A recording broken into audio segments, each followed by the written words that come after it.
Good morning, afternoon, and evening, folks, and welcome to DPS, Diabolical Playing Styles. Where do you think you're going with that mono blue deck, buddy? Don't you do it. Don't you do it. Welcome to DPS, Dudes Playing Stuff, a Space Mafia podcast. And now, on to the show. Well, hello, everybody. Welcome to DPS, the gaming podcast thing where a bunch of friends just sit around, hang out, talk gaming, and talk about our weird addiction habits. Speaking of addiction habits, tonight, your hosts are Greg, John, Ryan. Rich is coming late, and then we actually have a very, very special guest. If you've played Magic with us the past couple of Sundays, you've used his site. It's EDHLABs. We have our special guest, JUJU, a.k.a. Steven. Welcome, man. Welcome to the show. What's up, guys? Thanks for having me. Yeah. Well, Ryan told us you were coming on, and we're like, really? This is awesome. It kind of shocked me, too, if I'm being honest. Like, it was a random reach out. I was like, this. So it started with me and Rob. Steven, you may see him on your site as Admiral. Yep. So Rob and I, John found the site through a friend. How did you find it? Is my first question. So my one of my best friends, this guy Derek, he has been playing Magic for the last couple of years, and I told him that I was being bullied into starting, which is how it goes. Like everybody knows, I'm like very susceptible to peer pressure. I have no willpower. Blah blah blah. I'm a pushover, so now here I am, a few $100s deep into my Magic addiction. So he was, coaching me through, like the early stages of how to get going. And he was like, all right, so there's like a few different ways you can play online. Like the one, like Spell Table has like, uses your webcam and stuff. He was like, but if you don't want to like invest a ton of money right away and you want to like try stuff out and see what you like, he's like, I've been using this site EDHLABs and it's awesome. So then I sent that to the group, and then they started playing. And they were like, dude, this is so good. Awesome. Yeah, so he told us, and then the original idea, and now it's evolved a little bit, but the original idea was like we wanted to play with physical cards because a lot of us are physical collectors too. Sure. So that's where the spell table idea came from. But then we really realized that there's a lot of ease in your website, and the fact that all your website is essentially could be proxy Magic for our physical cards. So that's where the idea originally started, was that we were going to use only the decks that we had physical cards for. Well, then as we expanded that to a more community-wide focus, where like now we do Sunday afternoon Commander, people don't have not everybody has the financial ability to buy physical cards. Right. And what EDHLAB has let our community do is bring people together to play cards on a Sunday afternoon, right? And hang out with each other. And so at that point now we're just like, yeah, build a deck, keep it, bracket 2+, bracket 3, somewhere in that range. If you guys want to go haywire into bracket 4, then go for it. But let us know so everybody brings an appropriate right. deck. Yeah. So that's kind of how we found it and how we've been using it. It's Rob and I. Now Rob is a host on a podcast called Potato Thumbs. He's a really big Magic guy. I wanted him to be here tonight. Unfortunately, as our community knows, I'll let you know though. Rob has been battling cancer and he's going through radiation right now. So, oh man, sorry to hear that. He wanted to be here, but he said, I don't think I have the gas in the tank tonight. But yeah, I haven't been through it personally, but both my parents have gone through it, so I'm well aware of and familiar with that. Unfortunately, so sorry to hear that, and wish him best of luck. Yeah. But Rob is he did want to be here, and he does quite like it. Him and I both signed up to be Patreons for you because we believe in it and want to keep supporting it. Thank you so much, man. And like we said, like you are our community Magic hub at this point. So fun story. Sorry to cut you off, Ryan. I was going through the website because I was playing. I'm actually still doing. I'm playing like against myself four-handed, so I can like try out my new decks. And I was like looking at all. I was like, I like having my own sleeves on like my real cards. And then I like clicked back to the website real quick, and I was like, why when I see this page, why is Laura Palmer on those cards? Because like I'm like a huge Twin Peaks like nerd. I fucking love Twin Peaks. So I saw Laura Palmer's prom pictures on the backs of some cards, and I was like, all right, well now I need to find out how to do that. So then I saw it's on one of the Patreon levels, and I was like, click, Sold. If you looked closely, it's not just Laura Palmer's prom picture. She's also tatted up like crazy too. Oh, that's awesome. I love it. Yeah. But yeah, David Lynch is the greatest. So Yeah. Yes. Hard agree. R.I.P. in peace. oh god, yeah. So before we hit the go button, you mentioned that you were ripping Mirage packs back in the day. Yeah. So can you give us the recap between ripping Mirage packs and creating EDHLAB? Yeah. I know that's a broad spectrum there, but you know, No, like, well, Tell us hit about the years magical highlights along the 1980 way. something to today. Yeah, good. That'd be great. well, during a lot of it, nothing really happened magic related. So yeah, I think I discovered Magic the Gathering. This must have been like 1997 or 98. I was at my friend's lake house on a weekend, and we're like 13 years old at this point. And one of his family friends comes over to the lake house, and he's probably 16, so a few years older. He's the cool kid there, and he brings out this set of cards, and he's like, "Do you guys want to learn how to play Magic the Gathering?" I was like, "What is that?" And he taught us, and we played a game. It was a 4-way paw. It wasn't Commander. It was just regular Magic, but 4 people. Played a game on the porch at this lake house, and like instantly I was like, this is the greatest game I've ever played in my entire life. It's so freaking cool. All the colors have different characteristics, and there's this strategy involved, and you can like form these mini alliances, like all the things, right? It was just such an interesting game. We played this game, probably lasted maybe an hour and a half or so, I can't remember. And then it was dinner time, so we put the cards away and had dinner. I wanted to play another game immediately. I'm like, let's go play the game Magic again. But the sun had gone down, so now it was time for laser tag or capture the flag, whatever we were doing that night. So I got outvoted. But I was hooked immediately after one game. And so later that year, I ended up getting Portal for Christmas, which I believe, if I'm not mistaken, Portal was built as like an introduction to Magic Pack, right? Like that was the goal of it, I want to say. I think so. Yeah, it was like a beginner's guy or beginner's box for Magic. Yeah, it was essentially like that intro set. Yeah. And so got that, and then I was buying like 5th edition. I was buying Mirage, Ice Age. You could buy Magic cards at the grocery store back then. Like I would go to Kroger and get a box of Magic cards. Yeah, I remember that. God. Yeah. Wow, you're dating this dog. I know, man. Do you guys remember dial-up? Yes. Unfortunately, the answer is yes, right? Sadly, yes, I remember it very well. Dial-up came along with point-click adventures, right? Yep. These kids will never know.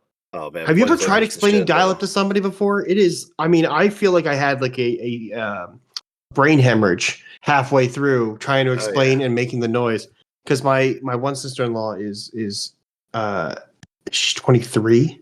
And I just happened to be talking about, I forget what I was watching. It was like a documentary about Beanie Babies. Mm-hmm. And the whole like thing was about how it was on AOL and all this stuff. And I was explaining like dial-up. And she goes, what are you talking about? And I just was like, what? What do you mean? What am I talking about? It just never occurred to me that no one's ever heard of it. And I had to sit there and explain to her. And honestly, by the time I got done, I could see the eyes rolling in the back of her head. I was like, let's get you to bed, Grandpa. I've never had to explain it, but if I did, you know what I would do? I'd be like, you want to get on the computer? Watch this YouTube video. It's a video. I guarantee this exists of the connection of AOL. You got to finish this before you can get online. That's it. That's it right there. And while you're doing that, I'm gonna get on the phone. Do not pick up the landline. And kids, a landline. What's a landline? Is when they used to have to plug the phone into the wall. Mm-hmm. Yeah. Mm-hmm. Oh God. Then you go, but then while they're watching the video, you have to go hit reset on the router at least once. Yeah. Yep. Why did you sit down? Mom's got to make a phone call. We got to recreate the atmosphere, right? Yeah. Exactly. So I got into collecting. Here's the problem. I was too nervous to go play at like an LGS. Like I had played one game with a few friends who also sucked at it. And I just knew like the guys at the store were going to be like really, really, really good. And I get my ass kicked. And I'm like, I was too scared. And so I never actually played another game after that. I just collected the cards. And that's fascinating. Yeah. I love like them. like love the I artwork. feel that, like, but like that's fascinating to hear you say that. That's like another person I'm here to say that, because my experience was very similar. Like I played 1 to 2 games in the hallway of high school, and then after that I was a collector. Yep. Basically. Yeah. And so I collected for a couple of years. I turned 16, got a car, got into that. I went to college. I went to UGA, which is in Athens, Georgia, which is where bands like REM, B-52s, Widespread Panic are from. There's a huge music scene in Athens, Georgia. And so I play guitar. So I got into like being in a band, and Magic just kind of faded away for a long time, and fast forward, like literally 20 years, a buddy of mine from high school who lives in Atlanta, which is where I live at, had lunch with me one day. We were just talking, and he's really, really good at Magic. He's been playing his whole life. He's gone to like state tournaments and stuff. Like, he's legit. And he was like, I'm getting back into Magic again. I was like, man, I remember Magic. That was so awesome. I kind of want to like check that out. I need a new hobby. Like, I have a pickleball now. And so I went home and got Arena, and it came right back. Like, fell in love immediately again. Had to learn a bunch of new keywords and abilities, but the core foundation was still there, right? And I think I played for like 4 hours that night. Like, I was just immediately hooked again. And I'm like, damn it, what have I been doing for the past 20 years? I found like my new favorite hobby, and I could have had this hobby for 2 decades. And, just by whatever circumstances, just it never caught on back then. And so there's a bit of regret there, but like, I'm glad, better late than never kind of thing. Sure. And so that was April of last year. So I've been playing for, what are we in June now? So 14 months. I'm super fortunate that there's a bar a 2-minute walk from my house. It's called Midway Pub in Atlanta, Georgia. If you're ever in Atlanta on a Thursday night, go to Midway Pub. Like 80 plus people show up to play Magic at this bar every Thursday night. It's so awesome and so much fun. That is so sick. Yeah. And what I'm hearing there. is that is a close enough drive for me that I should get a hotel one Thursday night. Brother, I got a guest room at my house. So, dog. So that's made it very easy for me to keep playing like a lot. Like, I never miss a Thursday night at Midway Pub ever.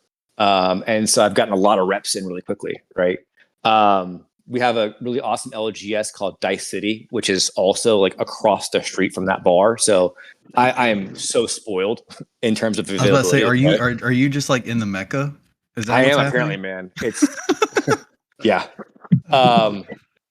And so, I'm into Magic, hard again. And I'm also a software developer and a startup guy. And so I'm always looking for like ideas of things to build. And I'm in the EDH subreddit, obviously. I play Commander. And I see this post, and this person's asking this question. They said, I want to test my decks against each other and see how they do. How do I do that without, putting 4 decks on a big table in person? And one of the replies was, just open 4 browser tabs of Moxfield or Architect and open each deck in a tab. And it had, like, I'm not kidding you, over 1,000 upvotes. And I was like, that is ridiculous. That is so stupid. You have to do that to accomplish this simple goal, right? And I was like, I can build this. I can build this very easily. And so this was Christmas break of this past year, 2025. So 6 months ago? Just started coding and just writing it, right? And the initial idea behind EDHLAB was just a playtester where you could control up to all 4 seats. So you could do 1v0 like normal Goldfish, you could do 1v1, a 3-pot or a 4-pad, and you control all the decks. So you can test your decks against different types of strategies and interaction that you cannot do in a 1v0 Goldfish, right? And that was it. That's all that it did. And I put up a post on the EDH subreddit saying, hey, I built this. We got like 1,000 users in the first week. And I was like, okay, I have struck a chord here, obviously, right? And just kept adding features, right? Like, it used to have only an import from a deck list for text. We then added import via Architect and Moxfield. We now have Mana Box as well. Oh, dude, I imported my decks off ManaBox this afternoon. Like There you literally go. just pasting the link in there, and it Yeah. did it perfectly. I was like, Yep. hot. I was like, hot damn. Like, Yeah. Oh, well, your Moxfield integration is slick too. That's Yeah. real slick. I like What's it. funny is none of these companies offer like official integrations, but they all will selectively allow you to access their system as long as you play by the rules. What makes that hard is there's no documentation on how their system works. You kind of got to figure it out and reverse engineer it. So it takes longer than a normal integration would. But luckily, it's been pretty smooth sailing so far. So I just want to make all the options available to everybody. However you choose to manage your decks, get them in there quickly, easily, and correctly, right? But yeah, after that, it became like, what else do you want to add to this? Do you want? There's a million things I could say. You know the things, right? We kept adding and adding and adding, and what became the most requested feature was, I want to play actual Commander with other people on this UI on this site. I was like, okay. Luckily, by that point, I already had all the game stuff, like the code written. It was just now, sending that over the wire to other players and making it all sync up, which was tricky at first, but it actually kind of became simple once I found the right way to do it. And then I was like, well, on a lot of these sites, people will like go on a Discord and join like a voice chat to talk to one another. But like, that's extra work, number one. And what if you're playing a stranger? Like, how do you coordinate? So we just added voice chat into the app directly. So you don't have to have another third app on there to talk to the other players. And that's been a big one. People like a lot. Just it's natively built into it. And yeah, it's just keep growing ever since then. We have announced this in the newsletter, so I'm not sharing any secrets here, but we have a mobile app coming out very soon. there goes my life. You'll be able to do all the same things on the app you can do on the site. So you can play test 1 to 4 players. You can multiplayer on your phone. It's going to have all the same features on both iOS and Android. It's actually in beta right now for our Mythic Patreon supporters. Early access is one of their benefits. And so we have people with the app on their phones right now helping us beta test it. I'm gonna get fired from my job. I have volunteered to test it. Go to the early access updates channel on the Discord if you're a Mythic level Patreon supporter. Yeah. And the link is already there to download it. And I missed it. Well, it's still there, luckily enough. Okay. Use those eyes. I'm an Android girly. Sorry. I have it for Android too. Hit me up later. I'll give you the instructions how to do it on Android. It's a bit different, but I can get it on your Android phone too. Perfect. Okay. A little more steps. We'll talk. Yeah, we'll talk For sure. So yeah, I mean, first I want to say it's funny you bring up the fact that like here you are, you're back at it again after so many years, because I feel like that's us in a nutshell. It's like, I mean, we all just started. Like, we're all back into getting playing D&D again after like I hadn't played since high school, and then all of a sudden it was like, we're playing D&D, let's go, and then that's been the last 2 years, 3 years, something like that. For like 2 years or so for me, I think, at this point. Yeah, but and it's the same thing with. I don't know. I obviously have an addictive personality. So, yeah, obviously. Fortunately, fortunately, I'm able to channel that into things that I like to do that are just expensive and not dangerous. Yeah, at least not yet. I do have a confession to make. Go for it. I have never played D&D, and I want to so bad. Oh, brother, listen to our sister podcast. You're in good company then with these guys. Yeah, if you ever want to play, like we play D&D fairly regularly. Like you can just we'll set up a game for you. Yeah, we'll run a one shot anytime. Yeah, I don't know what that means, but I'm excited. Oh, it's just like a session, like one session, and you're done. In theory, unless I'm doing it, and then it's 3 sessions. Unless John's doing it, yeah. Unless 3 with John. But the essentially the point of a one shot would be like for you, like if you've never played before, for you to get your feet wet and just if you want to keep of it and what to do. Yeah, so it kind of so absolutely just let us know. We'll set one up for you. They've taken now D&D didn't stick with me. I've tried it, and they did take me to a one shot. It was a lot of fun, but for me personally, it wasn't for me. But there was a little bit of like a rush at the end, and I don't know if it was orchestrated or just end this way. And I was the last person alive, and I had to roll to either die and survive, or die and kill the guy, or kill the guy and survive. I mean, everybody died at the end. I mean, it was kind of made that way, but That sounds totally planned, and I'm totally okay with that. Okay, good. Right, like I had my hero sacrifice moment, and that was really cool. But like, I'm still somebody that I want a something, right? And that's why I landed with Magic over like something like D&D. To be fair, I also won my first Commander game.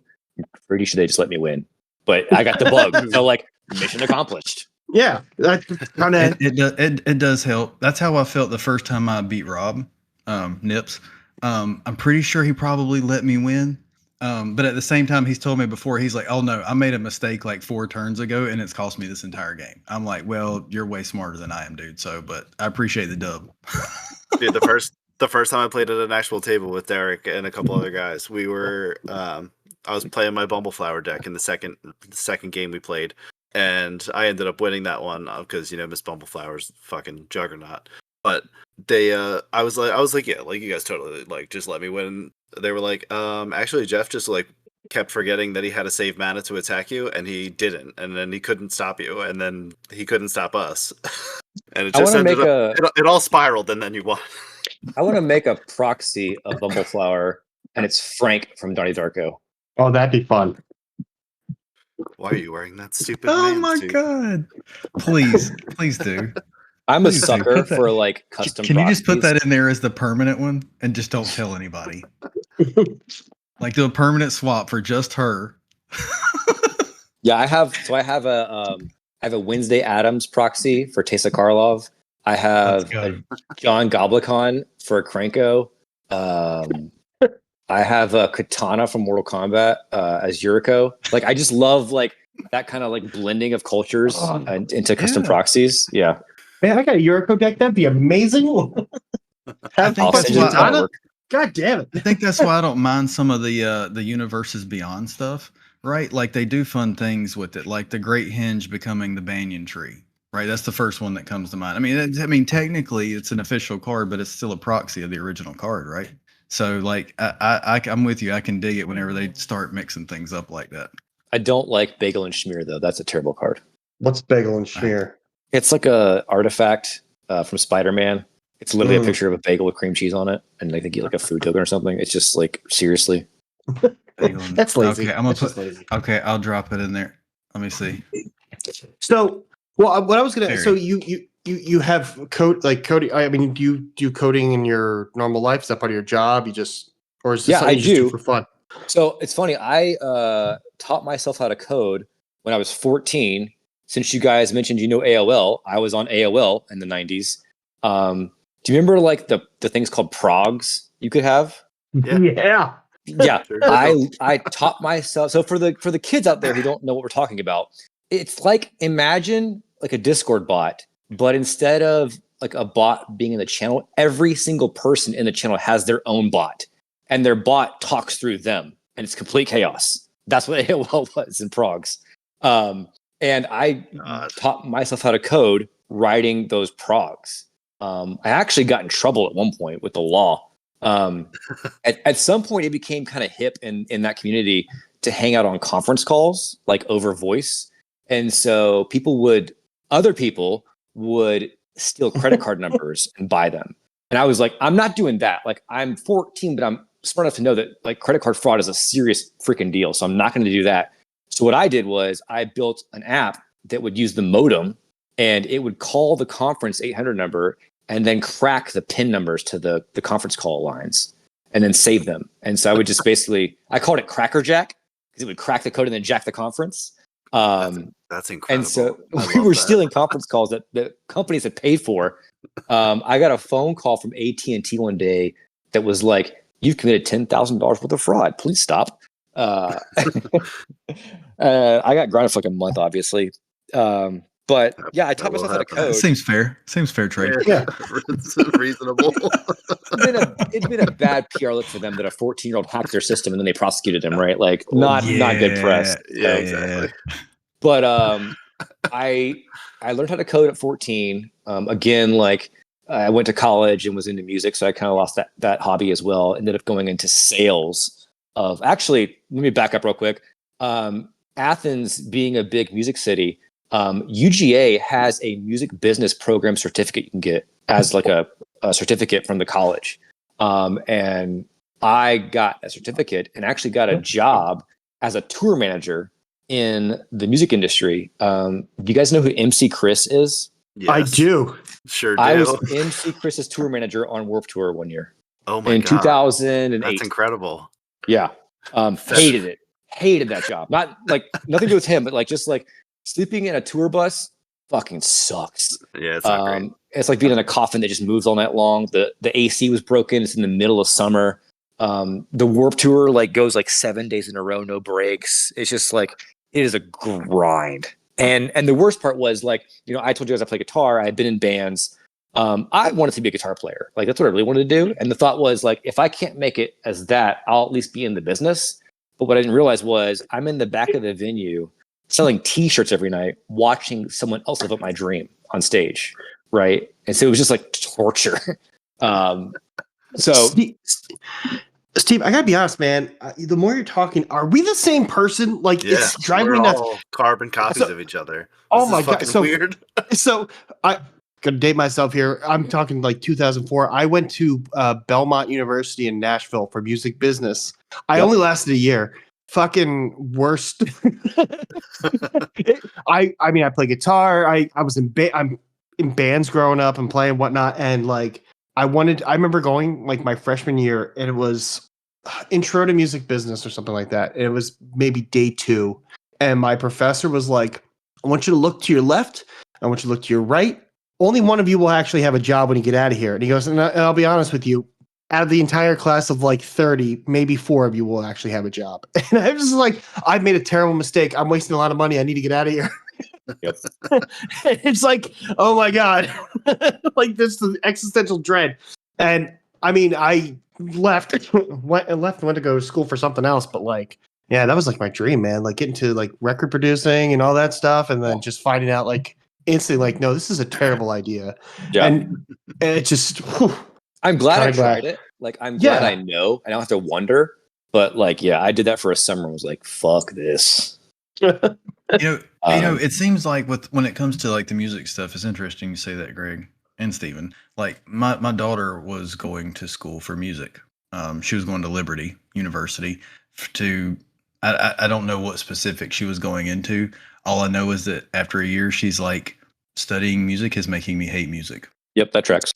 It's true though, man. Like, and she stopped, and now she's going to school to be a teacher, and she still like does all of the music she wants to do for like church and things like that she does. But like now she's like, I want to teach and enjoy music. Not, I guess basically for her, the way she explained it is like it dissected it down to a point where it made it clinical and not fun anymore. It took the magic out of it for her, is how she described it one time. Yeah, it's that thing of like, once you know how the sausage gets made, you're like, I don't know if I want to eat that sausage anymore. But but then you see that little dude that's like 10 years old, and he's over there mixing beats and having people singing. This dude's having a grand old time. He ain't never been to school, but my God, he's little ass Dr. Dre sitting there doing work. I mean, like my 8-year-old nephew can figure out how to play keyboard just by watching YouTube. I mean, he's good. Like he can figure out music and stuff like that. And I'm glad he's like into it. But I remember even being on campus. I mean, it was Nashville, so like fucking everybody wanted to be Brad Paisley. I honestly cannot listen to country music anymore. Not that I really listened to it to begin with, but like everybody wanted to be like the same 5 people, and all you would hear are the same like 8 fucking songs of over and over and over coming from everybody's dorm room or out in the quad or, you know, whatever building we were standing in front of, because everybody had an instrument. But like, it got to the point where it was like, if I have to hear this song one more time, I might put like, it might be like Animal House, where I just rip the guitar out of the guy's hand, just smash against the wall and, you know, just go about my day. Every song is just like a G, C, and a D chord over and over again. Yeah, it's a little bit more twang, but it's all G, C, D, maybe an E in there. Little A minor, throw in there. Yeah. Well, key change. Oh, you want a key change? Let's throw that in there too. Why not? So yes. Now to redirect back to EDHLAB for a second. Yeah. So I was because for a while. Yeah, that's where we were at. We were at my life story. Oh yeah. Okay. Yeah. Carry on. Quit the music business. Went into sales. which is the job I said I'd never do. Like the idea of cold calling people and trying to convince them to buy something was just like wretched to me. But I wanted to get into advertising. I thought that was a kind of cool industry. And so I got a job selling advertising in trade association magazines. So like your Georgia Forestry Association, your Massachusetts Fire Chiefs Association, like very like niche industry publications. And I was actually pretty good at it. Like I naturally had this ability to be very charismatic and like convincing. And so I did well. And then got a job at a startup company here in Atlanta called Scout Mob, which was like a Groupon type thing, but like way cooler. Like we didn't do stuff like laser hair removal or teeth whitening or like foot fungus treatment. We had like these badass local restaurants and brands. They're just like a very like curated thing, right? And so it was there. Like I went to that interview and like I had like a suit on, like a jacket, tie, all that kind of crap. And I interviewed in this guy's like loft apartment, which was their office, like out of a movie. I was like, this is so fucking cool. And they were like, all right, we'll make you a deal. We'll hire you, but you can never fucking wear that shit in here ever again. I was like, sold. Like, I'm in. Where do I sign? Yeah. Yes, please. And I've been in tech and startups ever since then. Just love the startup scene. Fast forward to 2017, just like magic came back into my life. I was like, I miss coding. I want to code again. And so got online and taught myself how to code again. And again, the basics and foundation was still there. Just had to learn the new stuff. But the love came right back immediately. I just was like addicted to it. Became a software developer. I pivoted from sales to computer programming, which is a huge leap. Made less money, but was way happier. 2019 came around. I founded my first startup company, was an app called Order Nerd. It was for restaurants. So like, you know how you have Uber Eats and DoorDash and Grubhub and all that crap? Mm-hmm. A lot of restaurants will use all those services at the same time. Like they'll be on all of them. And each one of those companies gives them an iPad to get the orders in on. So what they end up with is like a counter of like 6 iPads. And the staff is playing whack-a-mole trying to like keep up with them all. So a buddy and I built an app that took all the orders from those applications and then put it into one single iPad to make it easier to manage. And then COVID happened. And everyone began doing online ordering because they had to. And so there was a silver lining in that, for us, that the demand for our solution, grew exponentially. And we actually got acquired in 2021 by a larger restaurant software company, which was amazing. Like my first time at bat, hitting a home run, very not typical, right? Yes, incredible. Congratulations. Thanks, man. Yeah. It was so cool to like see a problem in the world, build something to solve it, and then people finding value in it. And getting paid was kind of cool too. But of course, it just like it's a creative outlet for me. I get to create something out of my mind. I love that it solves a problem for someone. And so I got that bug. And so then you fast forward to like I said, this past December, and I'm trying to find problems that Magic the Gathering players have. And that Reddit thread came up, and I saw it. I was like, I can fix that. And then now you have EDHLAB. Damn, dude. And my God, we're grateful for it. Yeah. Like again, congratulations on your first run. That's pretty incredible. Like you clearly got an eye for what you're after, right? And we love the site. We're using it. I like it a lot. Every time Rob and I go to do something, we're like, I wonder if it does this. And it does.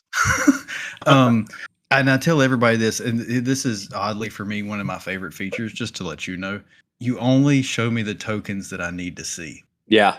Like, I don't know how that, like, there's some wizardry you're doing in the back end, and maybe it's simple, maybe it's not, but I really appreciate not having to search through every fucking token that there could be when I only need to see like 4 for my deck. Yeah. I got to give a shout out to Scryfall. Scryfall makes that very easy for us to do that.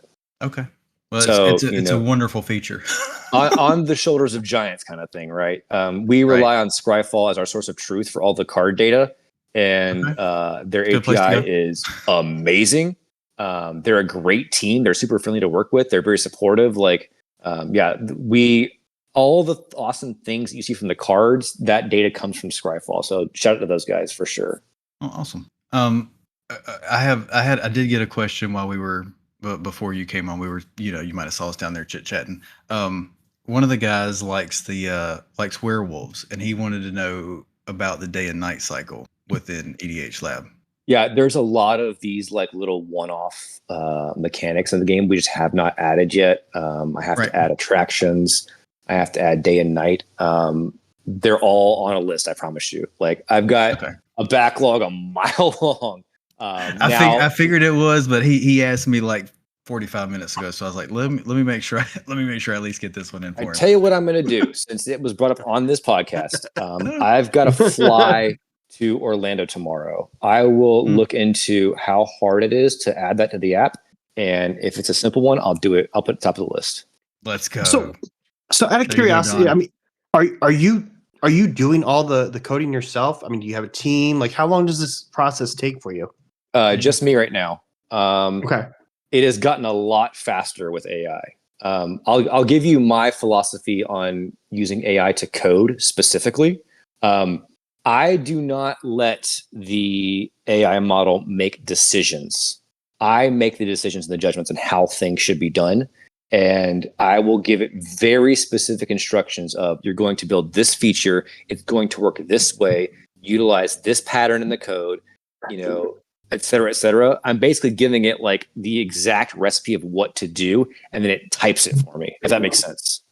Yes. I code for my job. You're making it do the dirty work. Yeah. That's all. Yeah. It's not, to me, when people say vibe coding, it's like make a thing that does this.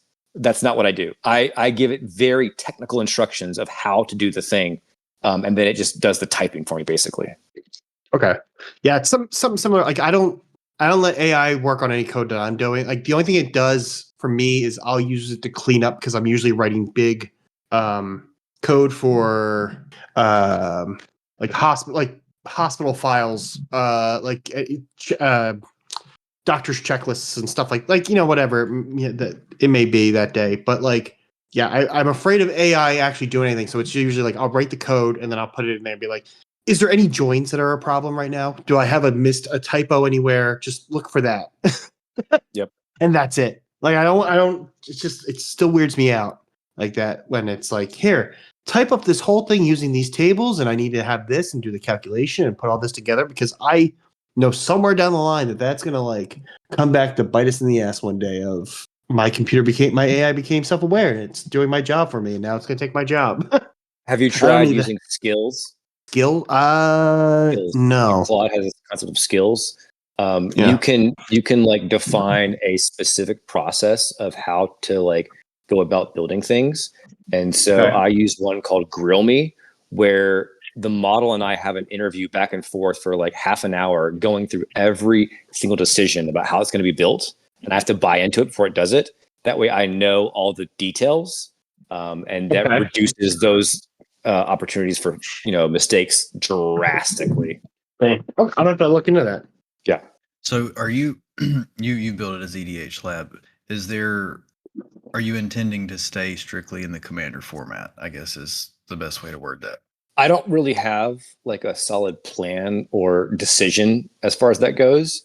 My gut says we're going to expand. There is no reason we can't, right? Like 90% of the stuff is the same. It's just a different card count, right? There's no commander spot. The life totals are 20, not 40, like that kind of stuff. Now, building draft is going to be a beast if we do that, because there's a whole set of logic that has to happen for, passing the cards around. But standard, like just the 1v1 That's formats, what I was thinking was standard, yeah. It's such an easy lift for us because like it's all the same foundational stuff with a few small nuances that why not? So I'm sure that's going to happen at some point. Well, I mean, where it's at now it's pretty stellar. I mean, you said you've started building it in December, and it's just now middle of June, into June. It's fully, comfortably, easily playable. Like, and you're dropping in the new cards. Like you had the superhero stuff in there shortly after they announced it. Yeah. Again, thank you to Scryfall. Once any card is on Scryfall, you can have it in EDHLAB. And so I was like refreshing the page on there, watching for them to get the data loaded in. And the second it was done, import, and then like we had the decks to play. So you could the idea was you can try before you buy these new precons, right? Yeah, no, I think it's wonderful. And like I say, we use it for Sunday Magic. The original idea was we were all going to play precons against each other, and then people are like, yeah, let's mess around with other stuff. We'll do whatever we want. And we're like, okay, well, you're grown ass adults, you can do whatever you want. I'll do what I want. Yeah, do what I want. My choice. That's right. So but no, it's been nice. And I do actually, the fact that you already have like the precons already preloaded, like it's not a thought. That's just aces. Like I go in there, I pick the ones I want to keep close to me all the time, and we move. Now, that said, we've talked a lot about Magic. I need hello, Rich. Hello. Steven, this is Rich that we were talking about. He's the boss. What's up, man? I am not the boss. Greg's the boss. I have limited powers. Anyway. Hey, Rich. So here's my question. We've talked Magic a lot, but the one thing we haven't talked is what kind of Magic player are you? Ooh. I will play almost any color combination that involves black. So Rakdos, Golgari, Dimir, Mardu, Orzhov. I've got a mono black deck that I absolutely love. It's Braids, Risen Nightmare. You and I are becoming more and more best friends right now. I'm just telling you, just throwing that out there. I love using life as a resource. That's just a really cool way to approach the game to me. I'm also a big mono red guy. I've got a mono red spell slinger with Micah, Reader of Ruins from Strixhaven that I absolutely love. You can copy spells by sacrificing artifacts. And so I'll do some kind of crazy damage X spell and then copy it twice and kill everyone in one swing. Yeah. I am still exploring all the different archetypes and strategies. My first Golgari deck was Dina, the Witherbloom deck from Strixhaven. I just built my first Voltron deck. Like I'm still kind of exploring all these different strategies right now, but black is definitely a color that I like to play a lot. I'd say Mardu is probably a big one for me. I just love that combination of those three abilities.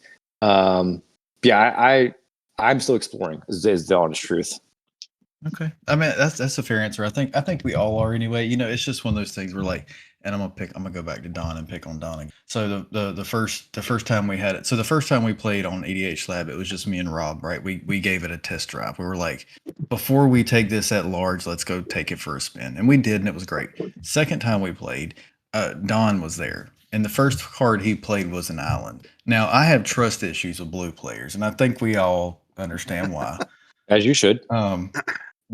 I did not let that poor guy get out the blocks. Like I shut him down and destroyed his signet as soon as he played it. I took a land from him. Like, I mean, he got mono burnt the whole time, right? Like he didn't have shit. He couldn't play anything, so we never got to see his deck play. So I felt kind of bad, but I don't trust a blue player. I'm a Gruul player by heart, so I'll never trust a blue player. Yeah. Whatever. I guess my favorite bracket is probably bracket 3. I don't mind infinite combos, but I want to, know what you have to do to get there and have a chance to stop it if I can. To me, bracket 2 is called core for a reason. It's that long, grindy, 1990s Magic I'm used to. But lately, At your age, I get a bit tired after like turn 10. I'm like, okay, like we got to end this thing now, right? So bracket 3 is kind of like that Goldilocks zone. It's not too fast, not too slow, not too powerful, not too weak. It's like just right. So bracket 3 is my happy spot. I would agree. I think that's a really good spot to be. I saw I've seen a few of the guys that play with us, and that's kind of where everybody builds into is bracket 3. Like to me in my head, like you say, bracket 2 is core, right? That is, some of the precons are a little stronger than bracket 2, I think, like barely. But to me, like a bracket 3 is a heavily upgraded precon. In my head, that's kind of where I put it, and how I build it for myself. As coming back as early as I have, right? I've not been back near as long as you have, or some other people. So that's where I started. I took precons and then I modified them, and then I modified them more until they become just something completely different. But everything I do, I try to land in bracket 3 because, like you say, that's the nice place of as a player that's played way back in the day versus now and still trying to respect time. Like I don't want to play the same game for 2 hours anymore. Right. Yep. why not? Like I understand how your deck works within like the first 20, 30 minutes. let's get to the end of it so I can get another look at it. Because like when you play somebody, that's the thing with Commander. I think it's like it's 100 card deck, right? Like we got 100 cards. A good chunk of it's land, but like we can play a couple hands and get a couple different looks at that deck. And I would rather do that rather than grind out for a few hours with one hand. That's just me. Yeah, but see, a lot of the stuff I have is probably 2 right now because I am doing for the most part, upgraded precons. But I think the one thing, and because I'm coming back to it after so many years, I think the thing I think the thing too that's been helping with using like the site too is like I can see the cards in front of me. Like I can go online, put something together, put it out on the playing field and see if it actually works. And then I can go back and adjust. And like, I know I'm a physical collector too, but now I can wait to be like, I know this deck works. I can just go buy the cards that I need and have that deck in my hand in case I decide to go somewhere and play, a real game with people. Yeah, get the reps in. Yeah, and just like, but yeah, the having the, I with you, like there's the one game we played, where it was you, me, John, and Rob. Like I knew it was gonna be a short game because Rob had us dead to rights within like I would say turn 3. With his commit crimes card. He was playing strong. Like he was playing strong. Yeah, he was playing strong. But like he was committing crimes and it was costing us dearly. Yeah. But like I knew that that also had a potential to be a long game because it was me coming back to it trying a new deck and it was a 2 bracket one. Like it was going to take some time. But I'm kind of glad it didn't. Like I'm glad I died early and I just got to hang out because then I spent the rest of the time just like, all right, what I need to do to make this go faster for myself, especially with the fact that it was a ninja deck. So, yeah, kind of worked out. I feel like at this point for me, I feel like it's got. For a lot of us too, brewing is half the fun, right? Sitting there trying to figure out what's next. 100%. I build more decks. Understating it there. Yeah, I build more decks than I'll ever play. Yeah, I think that's the thing, right? It's like you just, and then there's times where you like, well, it's like before we came in here, I was talking to the guys. I was like, I want to build something oddball off meta. Like I want to build a Galta deck, mono green. Give me Galta. Let me just put that big bitch on the field and swing for 12. Can I get her out in turn 3, turn 4, maybe? That's kind of like, it's a challenge at that point, right? And then on the other hand, like, in my head, I'm a storyteller. I like to write. I like stories. I like to read. I think a commander deck is a fantastic opportunity to tell a story. Yeah, and it's your creation, right? No one else has that deck. That's right. Like, because nobody. I mean, people can copy your exact cards, but like as stuff comes out, like the thing I love is that as new stuff comes out, I can swap it in and out of what I've already got. That may be better, maybe same, maybe different. Maybe it's the same shit with just different art that I like better. Like I have a Ninja Turtle Soul Ring that I adore, and it's a pizza sign, y'all. I fucking love that thing, and I will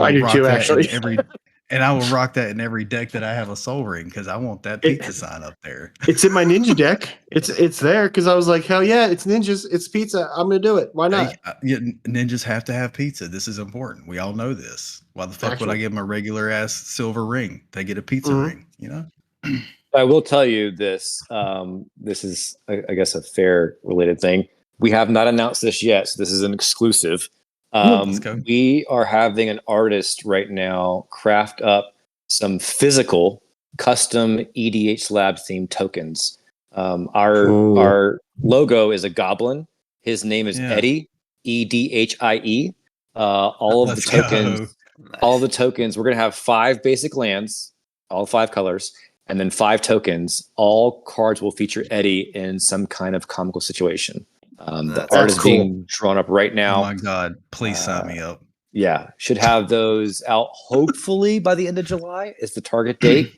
But I'm excited for that, as obviously loving cool art and fun things. So having our own physical cards is gonna be really cool.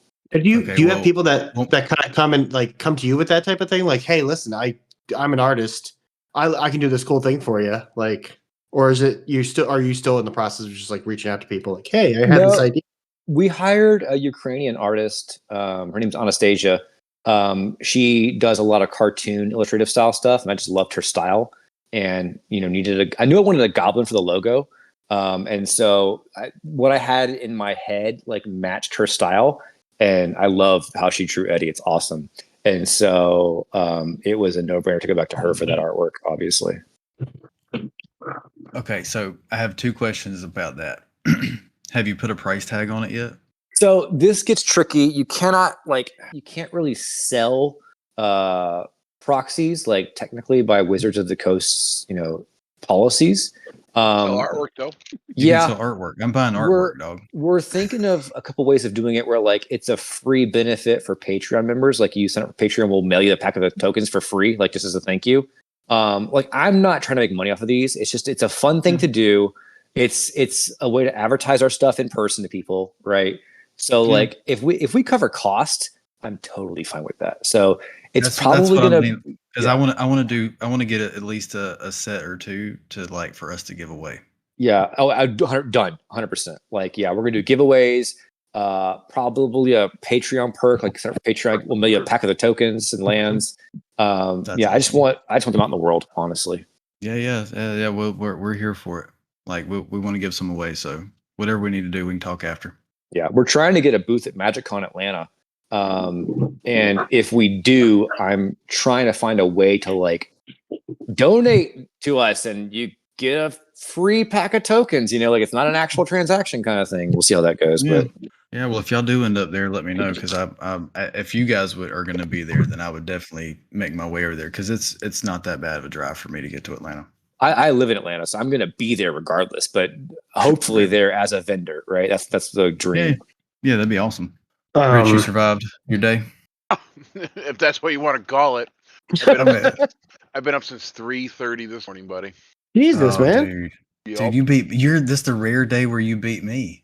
I left my house at 4 a.m. and I didn't get home until 9:45. We appreciate your presence. Oof. I'm sure you brought some fuckery for us too at the same time. So to be honest with you, I'm not prepared, but I'm working on it. So that's okay. We're never prepared anyways. What does that ever change? We are never prepared. In fairness, Stephen, we probably prepared more to talk to you than anybody we've prepared for. And by prepared, like we talked a couple of times.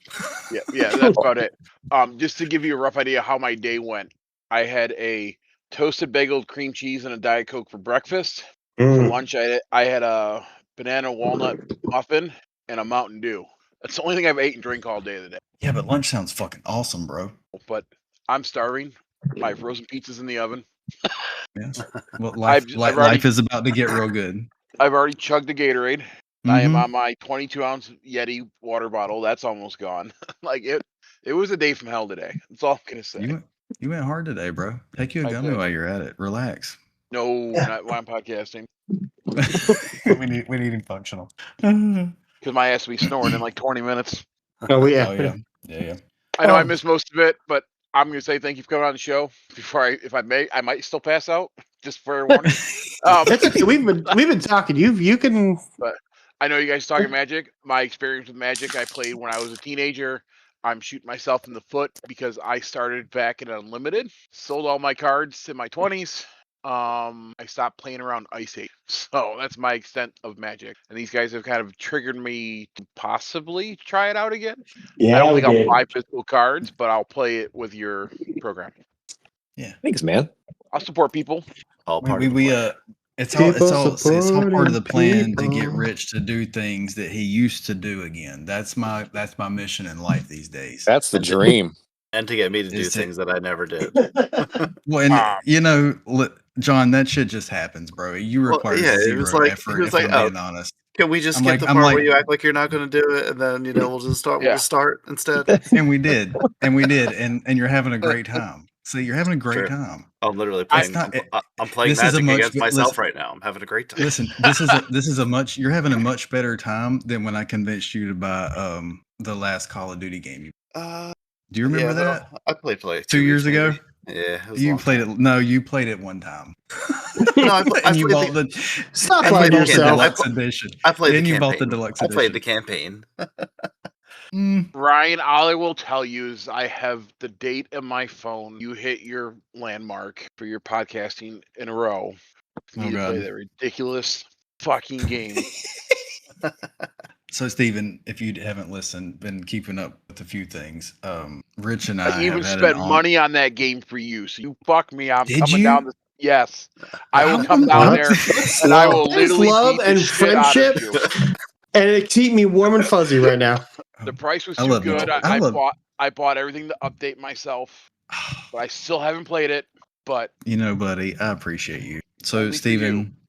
Steven, Rich stopped playing Destiny 2 a while back, which is where everyone you see in here was in Destiny 2. He quit playing a long time ago, and he has refused to play for a very long time. And I have been poking the bear for a long time at this point now, it feels like.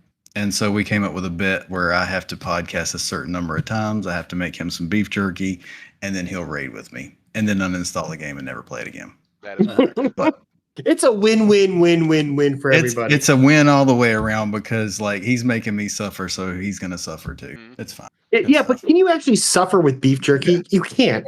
It's what not he's possible. not telling you though. This fucker disappeared for you. We don't talk about that. Yeah. You Well, I'm don't not gonna talk let you live about it down. that. You don't talk about it. You I don't. big Talk, I dumb get bitch. ridiculed endlessly, and it's been. As well, you should. He's like, "Hey, is I'll take Panda it. still alive? Has anyone talked to him?" No. I'll send him a message. 2 It's weeks like, later, yeah. yeah, he's still alive. I'm like, yeah, I'm still alive. I texted him a couple weeks ago. He's still alive, as far as I know. He's breathing. We got a good community here. We'll try anything once. Sort of. Most Most of things. the time. Most of the time. Yeah, we find limits every once in a while. Although I think I found the most expensive game we all should play. Oh Jesus, what? No, thank you. La la la la la la la Have you- la la la la la. I gotta go find it. I will never buy it. There's no way. It is $999.99. What is is it? it like? Is it The game Like is a called Congratulations on Your Purchase. You go look it up. It is so stupid. I will not be. One person is playing the game in the Steam chart, so you know. Oh my goodness gracious! what does that guy do with himself all day? Like what I is don't his know. job? It's just Like, jerking it. I've got yeah. Yeah, probably. OnlyFans. Just I don't know what you guys talked about. It's- Getting it's- magic It's or it's anything like that. literally a red carpet. Yeah, in an elegant ballroom or whatever it is. That's all it is. Yeah, but even like the tunes in there are like It's horrible. terrible. I'm assuming you guys have just talked magic and nothing but magic. No magic. And life stories. And like, AOL, music industry. yep. Ooh, what We, kind of we, music? we went down some rabbit holes. Yeah, our previous jobs. Talk about sales. Mhm. Yep. Steven's been in the music industry and in sales. That's what you missed. Nice. He was a tour manager on Warped Tour. Nice. Yeah. Don't forget I hacked AT&T too. Yeah, yeah. That's Oh, yeah, you'll have to go so- back. Whenever you're editing, you'll have to listen to that. Yeah, I'm still kind of incredible. shocked by that one. Incredible story. So definitely. Did give it that a one listen. make it? Did that one make it to mom and dad or anything, or is it just like Oh, so yeah. he got grounded. Oh for a yeah. month. you got The grunt? guy, But the but it's guy just like a month. talked to my mom on the phone and was like threatening. He's like, "Who the hell are you?" Yeah, like it was a whole big thing. It's funny.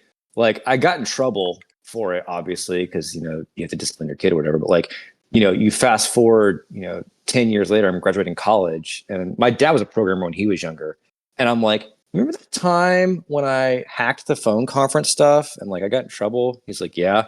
I'm like, you didn't tell me then, but like you secretly kind of proud of me. He was like, yeah. And Yeah. I thought back to it, and he made me show him the code. And I didn't understand why at the time. He wanted to see how the hell I built that thing, because he was like, my son built a pretty cool thing at 14 years old. So I got the recognition 10 years later. Better late I feel than like never. that's like the parents' thing to do is like, listen, I'm gonna write this down somewhere. I'm gonna be proud of him, and then when they turn 18 or whatever, I'm gonna tell them, listen, that shitty, stupid thing you did was the coolest thing. I wish I thought of it first. Well, it's funny how you look at that, right? So, like, my dad was an avid model builder. He loved to go out and take photos of the stuff, and he could build it literally from a sheet of plastic by taking measurements and sketching stuff out. And we would go to train yards, we would go to abandoned buildings, we would go to wherever. And like nowadays, we would probably be on a watch list or arrested or thrown in prison. So For looking They'd be at treating you trains. like they'd be treating you like the guy in Shooter. Yeah. Bob Lee Swagger. Like, why the fuck is this dude scoping stuff out? My dad loved his trains, so we would go out to the train yard and he would take measurements of like a boxcar or a caboose or an engine or a flat thing or a car or a piece of machinery, and he would build it. So that was his hobby. That's cool. I had a buddy that was big into like model cars and stuff, and he did a lot of kit bashing and stuff like that with them, or he would go to like the model store and buy like custom parts for the cars and shit that he was building. And I think It was he fascinating. a redneck because he loved his NASCAR too. So Praise hell, praise Dale, dog. he wasn't a Dale fan or not. He was a petty guy. So You can't go wrong with Petty. We are doing.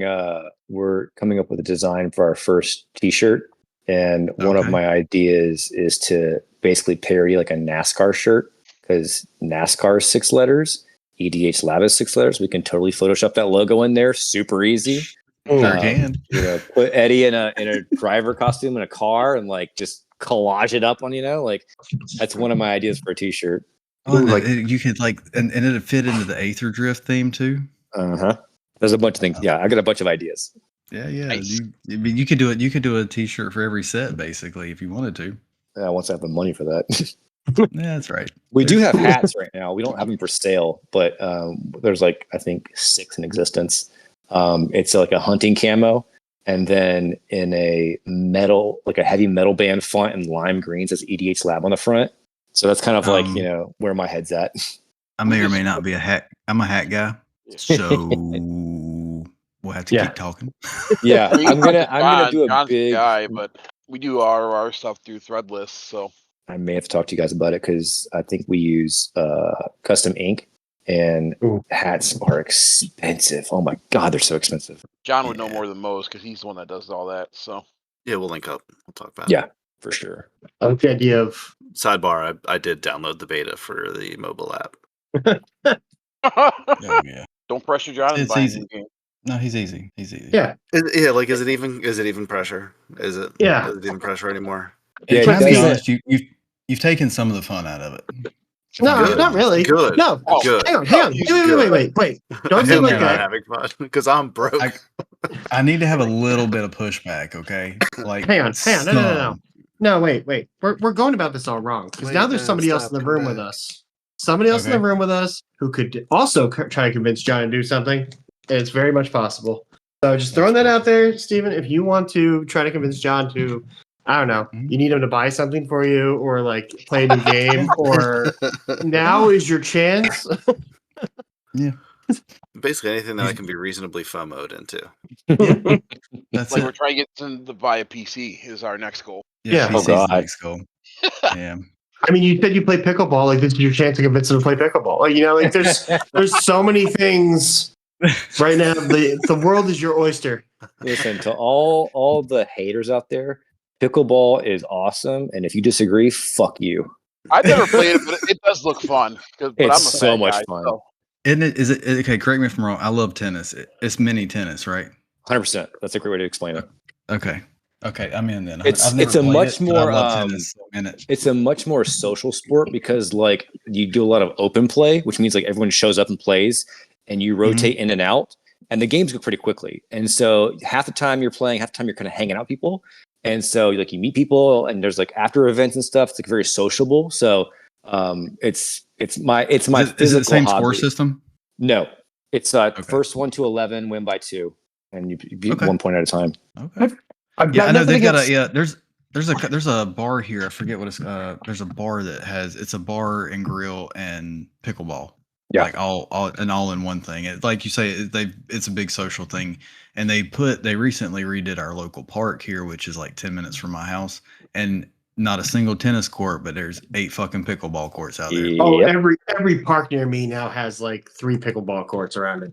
I got nothing against pickleball. It seems like a fun game. However, those people are mean. Like they're just fucking mean. You go out there like they're like super competitive about it too. So it's something I go out and just be like, hey, you want to play a pickup game? No, they're out for blood and like it doesn't matter. It's the same thing as finding a good pod in Magic. You got to find your crew. Yeah. Yeah. There's always assholes in every hobby on this planet, and there's some really cool people too. You just got to find the right ones. Well, that's the That's the why this place crew- exists. You guys tolerate me, so. Well, the crew around here is mostly like senior citizens. So like, and they're fucking mean. Yeah, they're just fucking mean. I have lost to my fair share of like 70-year-old women before, and I have no shame. Yeah. Janice is retired and can play every single day. And she's a 4.0, and I'm a 3.0, and so Janice just kills me, and I'm fine with it. Janice is just like, oh, there's that little bitch again. Come on, let's go. Bring it on, Janice. Yeah. Bring it on. But I can chug beer faster than her, though. There you go. But you got to but it goes back to what you said, right? You got to find your space, your place. That's why the Space Mafia exists. Because everybody here is like, we all started with Destiny, and the Discord kind of started as a Destiny Discord, and then I know I said it twice, Rodimus. I said it a few times, but it's storytelling. It's fine. You're okay with that. It's the other game I will kick you. Yes, I understand, but we've shed that, and it really has become just a space for people that enjoy any fucking hobby they want to come hang out, and you'll convince John to join you along the way. It's fine. You'll have one guaranteed friend to play with. I promise. What's the hobby? What's the hobby? Let's go. It do be like that. D&D is like he never played it. And he played it with us, and he's nosedive into it. Oh, that's the other thing you missed, Rich. Steven wants to do a one shot. Nice. Yeah. All for it. Maybe you have to do a Triple D episode and bring him in for Triple D. Well, obviously. I'm always so like. So aside from like pickleball and stuff, like, is there any other like fun hobbies that you've like slowly been getting yourself into, or like something that's piqued your interest that you want to like dabble in eventually? Or I mean, I've played guitar for 20 years now. I used to be in a metal band. We never really made it per se. Yeah. The coolest thing that we ever had happen was, does anybody here watch professional wrestling at all? It's been years, but yeah. There's a wrestler named Carl Anderson. At the time, he went by the name Carl Machine Gun Anderson. And he was in the ECW league, which is like the minor leagues of wrestling. He used one of our songs as his walkout music, which was so fucking cool to see, like on TV. That was amazing. Yeah. That was our 15 minutes of fame, I guess, if you want to call it that. But yeah, I'll dabble in guitar every now and then. Not as much, just because I'm working on the EDHLAB all the damn time. I do want to try D&D, like I said earlier. I'm really interested in that.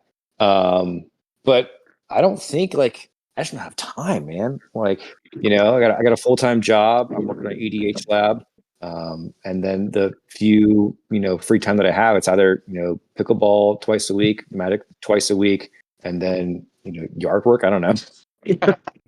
No, that's fair. I mean, trust me, I get it. Like, you hit a certain age, it's like, oh, you want to do something? Well, yeah, but let me look at my calendar. Yeah. Yep.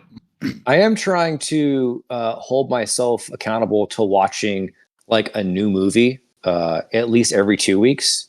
I love movies, and as I've grown to love them more, I'm realizing how many more films there are out there that I've never seen, and directors, and stuff like that. So I'm challenging myself to explore movies and just keep a cadence, right? Like if I can do one every week or two, and chip away at that list, I'll get to see so many more films than I would have just naturally. So I'm enjoying that right now. I'll tell you how sorry, Greg.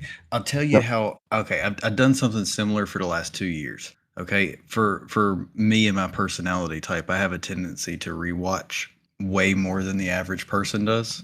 I have a tendency to watch the same movie in a month period. I can watch the same movie about 10 or 15 times, and it doesn't bother me. If I'm in that zone.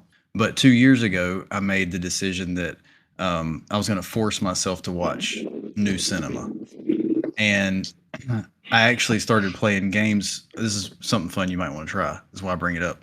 I started playing a game with myself where each month would have a theme of movies that I would watch. And then the next month would be something different. Like 1 month I did, when I watch a new movie, the next movie I watch has to have an actor from that last movie in it. Oh, that's cool. And it has to be something new, or I would do like genre specific stuff. Or one month I even did new TV series, not even movies, because I'm like you. I absolutely adore cinema. I've gone to the actual movie theater more in the last 2 years than I have probably in the last 20 years. Have you ever played the movie game? Is that the website with the squares? It's not even a site or a thing. It's just like a game you can play at the bar with your friends or at a party. I think I know what you're talking about. Yeah, you say an actor who's in a movie, Mhm. and the next person says an actor who's also in that movie, and then the next person names another movie that person's in, and you chain them together like that until someone can't name one. Until someone can't do it. Yeah, but Yeah. that's good. That's a great one. It's a fun just hanging out, drinking game you could play for cinephiles. Okay, Ooh. well, we're definitely doing that during our Drunk Raid Friday, guys. Okay. And Steven, if you're around and bored and want to hang out and you see us on a Friday night all together, this Friday we're going to be drinking and raiding and now playing the movie game while we do it. But yeah, that's cool. So while we're talking movies, what's your Mount Rushmore? Ooh. I'll give you my top three. Talking genre or like all time? All time. Yeah, I can name my top three easily. Okay. Top three in no particular order are going to be Mulholland Drive, David Lynch. That's actually probably number one. Mulholland Drive, Fight Club, Donnie Darko. That's a solid top three you got there, bud. Though all three of those movies are mindfucks. You can watch 20 times and see something new every time you watch it. Yep. Steven, are you like 40 years old? Like 40, 41. Yep. Yeah. How could you tell? Yeah. How could you tell based off his movies? Yeah. because I turn 41 next month. And I was like, yeah, I know that we're like exactly the same like time frame. Yeah. Yeah. Those were all very formative films for me. Is there a movie recently that you've watched that like surprised you that like maybe you didn't think you were gonna like and you ended up loving? Yes. I don't know how I came across this film, but it's Ethan Hawke and Sarah Snook, Predestination. It looks just like a shitty time travel movie. Yeah. And I won't say spoilers, but what they did with those characters was like, holy shit, that's cool. I've never seen that before, right? I've watched that movie. I will agree with you. Like the twist, I was like, huh. Yeah. Okay. Like, I did not see that coming. That's awesome. Right. So that one, I think I saw like some kind of random YouTube clip about it and was like, okay, I guess I'll watch that. But like it didn't look that good on the outside. And then that twist was like, that's a cool idea. I saw something recently that blew my mind that I had never seen before, and it was really fucking good, and that was Good Will Hunting. You've never seen Good Will Hunting? Nope, I saw it literally. Hold on, Letterboxd says that I saw it on the 13th of this month for the first time ever. Y'all, that movie almost broke me. It's good. It's such a good film. What is the matter with you that you had not seen that before? Look. I mean, even by accident, we don't have enough time to talk about how much is wrong with you, but like specifically right now, what is wrong with you? Like, it's probably on TNT by accident. Like, you could take a nap and wake up, and it's like, "Are you here for the Good Will Hunting marathon?" It's like, yeah. But here, you know what my big takeaway from that movie was, though. Rob Williams at this point in my man, I missed Robin Williams so fucking bad. Yeah, every time. That actually happens every time you watch it. God, does it? Son of a bitch. Yeah. That one, and then but that immediately also made me want to watch Hook, Mrs. Doubtfire, Patch Adams, What Dreams May Come. Like I wanted to have a full ass Robin Williams marathon, but then I'm like, well, I'll be depressed by the end because, Yeah, I mean, one of the greats without question. Hands down. What was yours, Rich? You had one. You said. The recent one that I've enjoyed that I will watch it again is definitely the Death of Robin Hood. Dude, wasn't that so fucking good? Yes. Oh my god! And those aren't typically my type of movies, but like recently they've been my type of movies. So that one hit really really hard for me too. If y'all haven't seen that, it hasn't done well in the theater, so it's probably not going to stick around. I would really suggest going to catch it. They call it the Death of Robin Hood. Now, Rich, you can correct me if I'm wrong. I'm not going to spoil anything. It is a very sad, melancholy story about regret. Like you could take the Robin Hood out of it, and it's still going to be an amazing film, if that makes sense. It's one of those type movies. Like I highly recommend. Yeah, that's a good pull, Rich. I'm gonna buy that one. I like that you've seen the death of Robin Hood, but you have never seen Good Will Hunting until recently. Listen, I told you I have changed my movie viewing habits over the last couple years. I've actually seen 15 movies in the theater this year. Like I've added a lot of cinema to You ever my. watch Frosty the Snowman? I mean, come on. Listen, I got this great recommendation I've for you. seen- It's called Godfather Part 2. I don't know if you've ever seen it, but oh my God, it's great. Shawshank Redemption. Yo, Okay, Pulp Fiction. Another would great y'all one. all stop? Kill Y'all all Bill. act like I'm completely movie Which- illiterate at this point. I've seen everything that y'all have said at this point. I'm sorry Gladiator. that it took me. Jesus You should Christ! I be. saw You that should one in be the sorry. theaters. You should be sorry. Yes, add that to the list of shit that y'all ridicule me for. Gangs of New York. Gangs in New York. Did you know Daniel Day-Lewis actually trained himself to tap his eyeball with that knife? Yeah, because he's a psychopath, but I love him for it.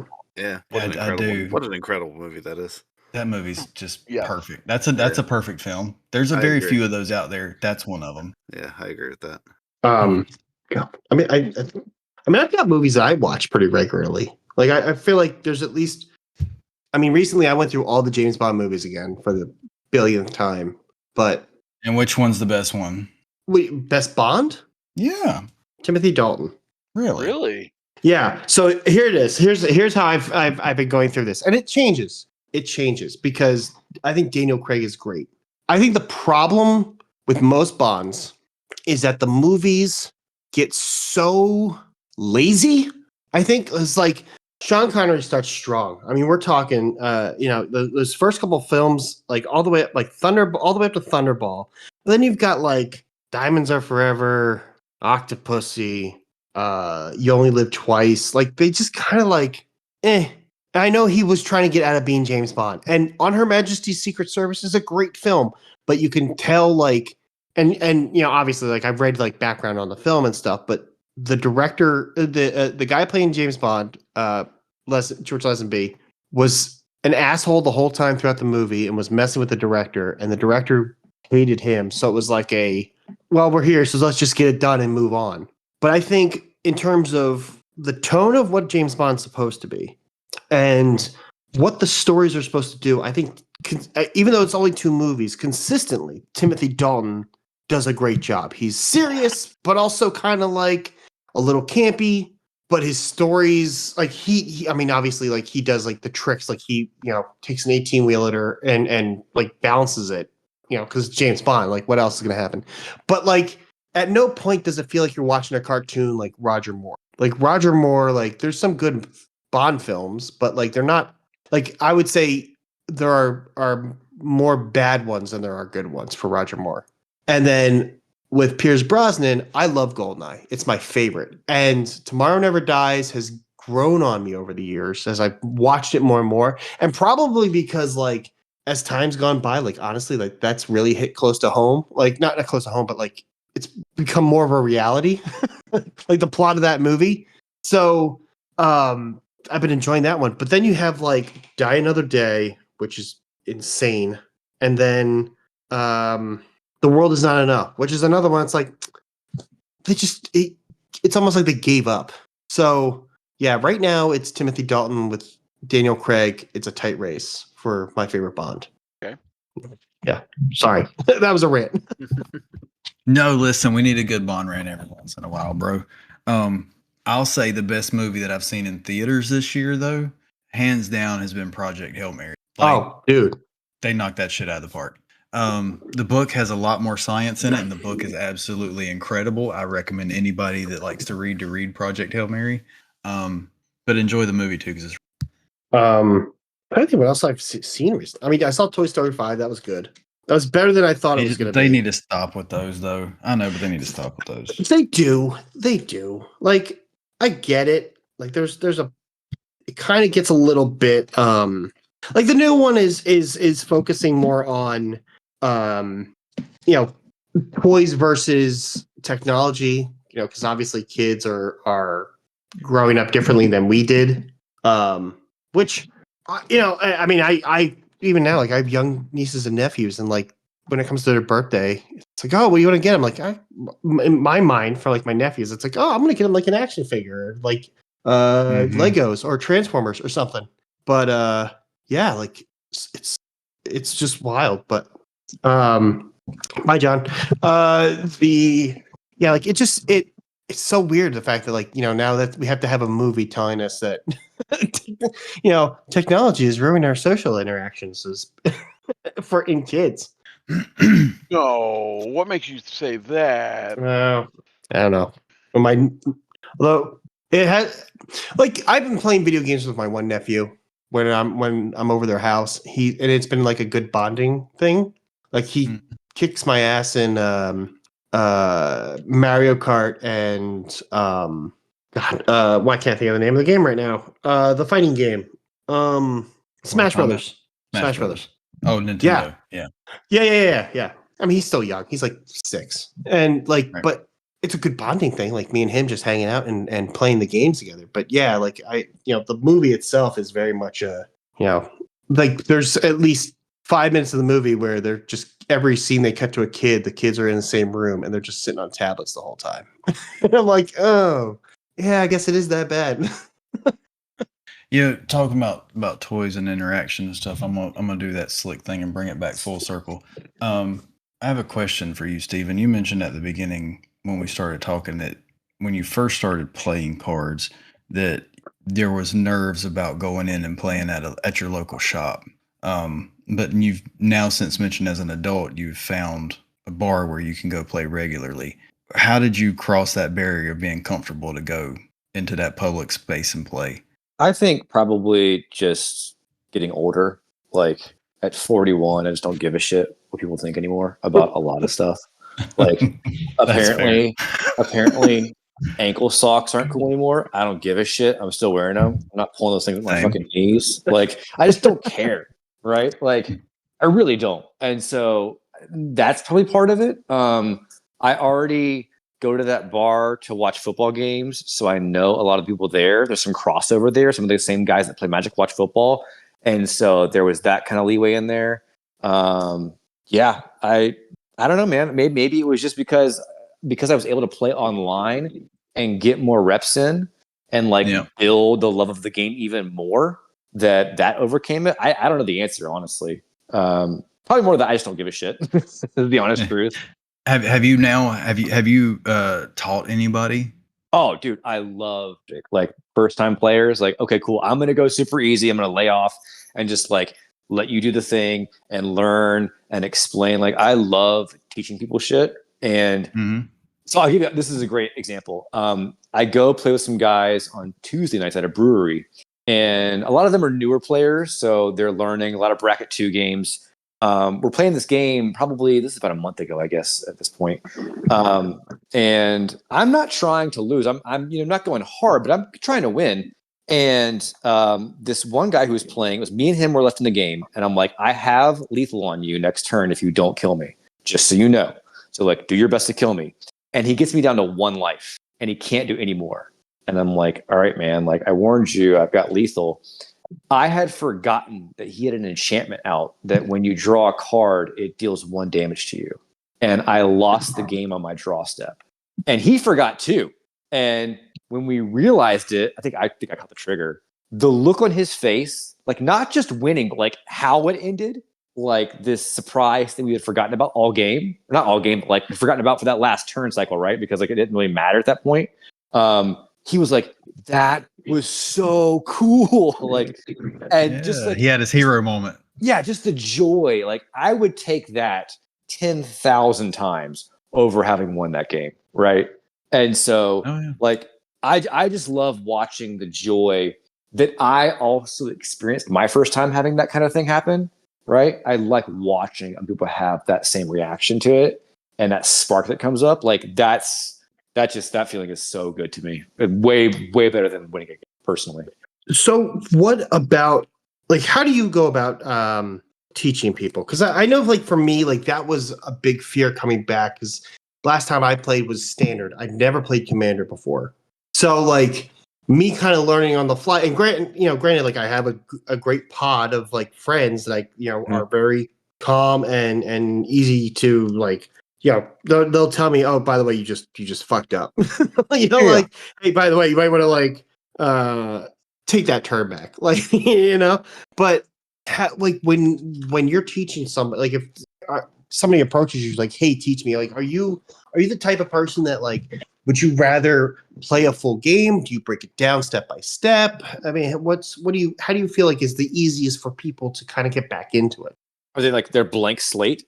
Yeah, like or coming back at like in my case, like, or I mean, yeah, 20 years, like I would say get on Arena, right? Arena has a nice tutorial walkthrough. It ramps you up in skill levels, and you can get a bunch of reps in, right? You can get the basics down on your own time by yourself playing the computer on Arena, and then once you've got that foundation, I'm happy to sit down and play a 1v1 and talk through every single thing. If our 4 pod's cool with it, we can take a game kind of slow and walk you through things. I want you to come to the first game with me having some kind of work put in, right? Okay. You can go watch YouTube videos. I think Arena is the best way because it walks you through things and you're doing the actions and you learn by doing. And you can do it on your own schedule, so there's no pressure. But like, as long as you put in some effort up front and aren't just like, do it for me kind of thing, then like I will have all the patience in the world, right? Just show me that you're willing to put in some effort on your own first.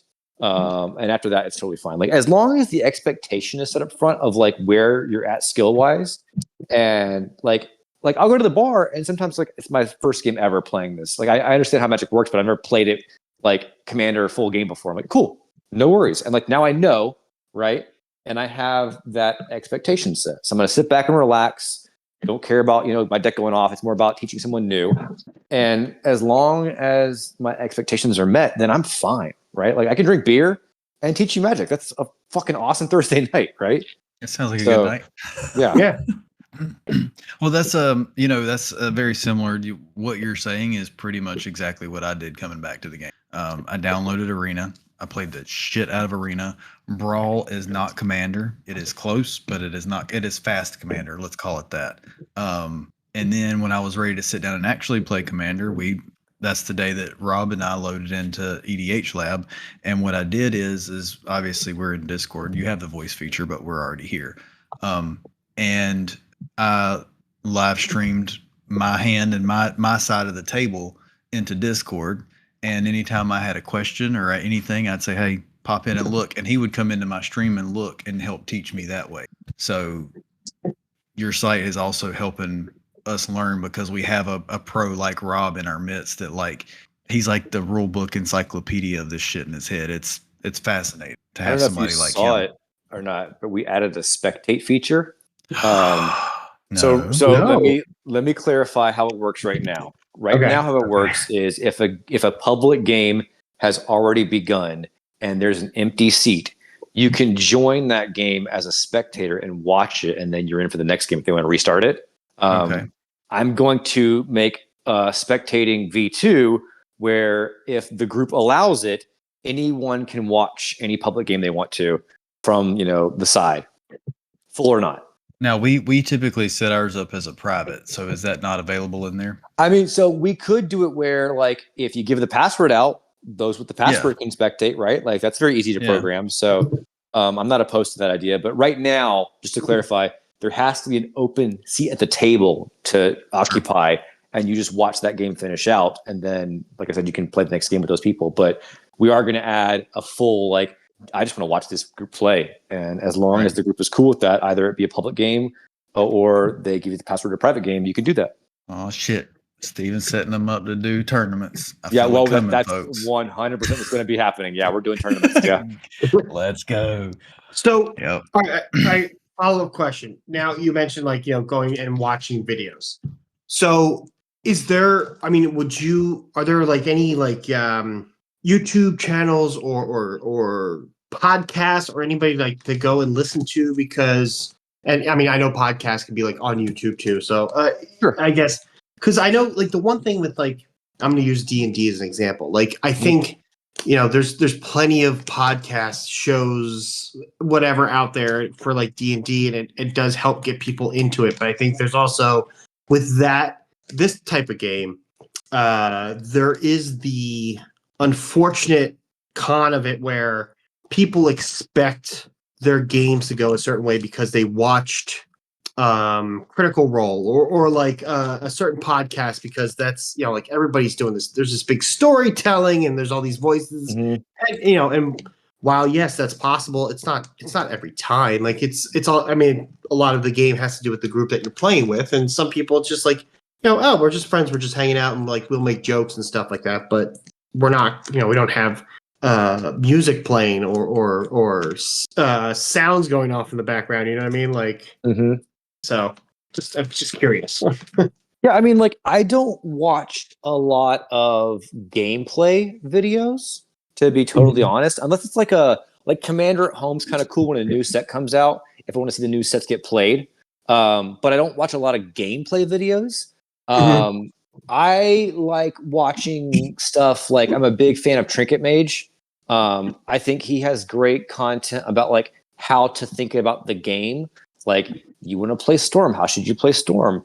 You're not having fun. How are you building your decks this way? Like, you're not playing enough removal. Like, these kind of like meta concepts that for me, again, being a year in now, like that's kind of where I'm at. Like, I understand the game, how to play it, and I'm pretty decent at it, but like there are areas of improvement. And I like how he, for example, will focus on this other aspect of the game in particular to like, you can fine tune that skill set. I'm a big fan of that kind of content.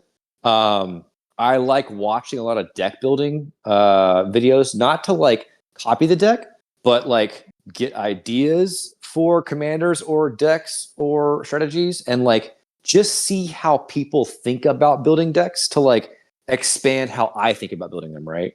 And so those are the two, I think, big things that I tend to focus on, and with the goal of both of those being to like improve my skills, and like I said, like fine tune those weaker areas that I have as someone who's still learning to really optimize my play, if that makes sense.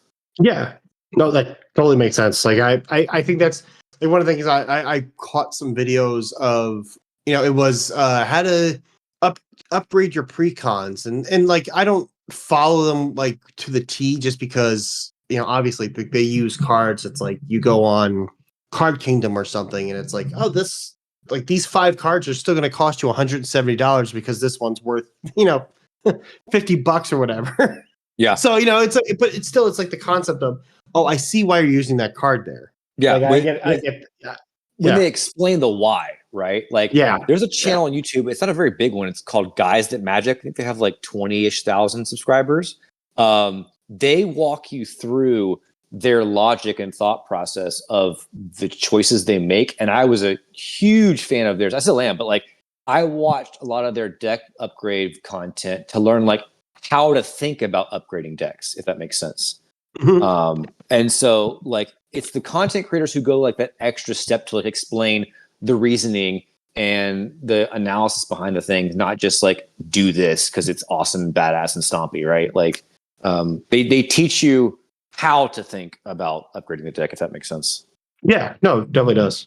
And that's kind of how like I think I think about this game, and I think part of it is coming from playing video games throughout the years, like certain games where we relied on your character setup. Like you play like all these RPG games or whatever, like, oh, I'm gonna do this, so I need this type of setup and this type of thing. So when I in a game like this, that's the one thing I look for is, why am I putting this deck like this? Like, why does this card matter? Like, I don't get what this does. So like I need to have the whys. I need to have like an idea of like what the purpose of it is, rather than I'm just gonna make a red green deck because it's fun.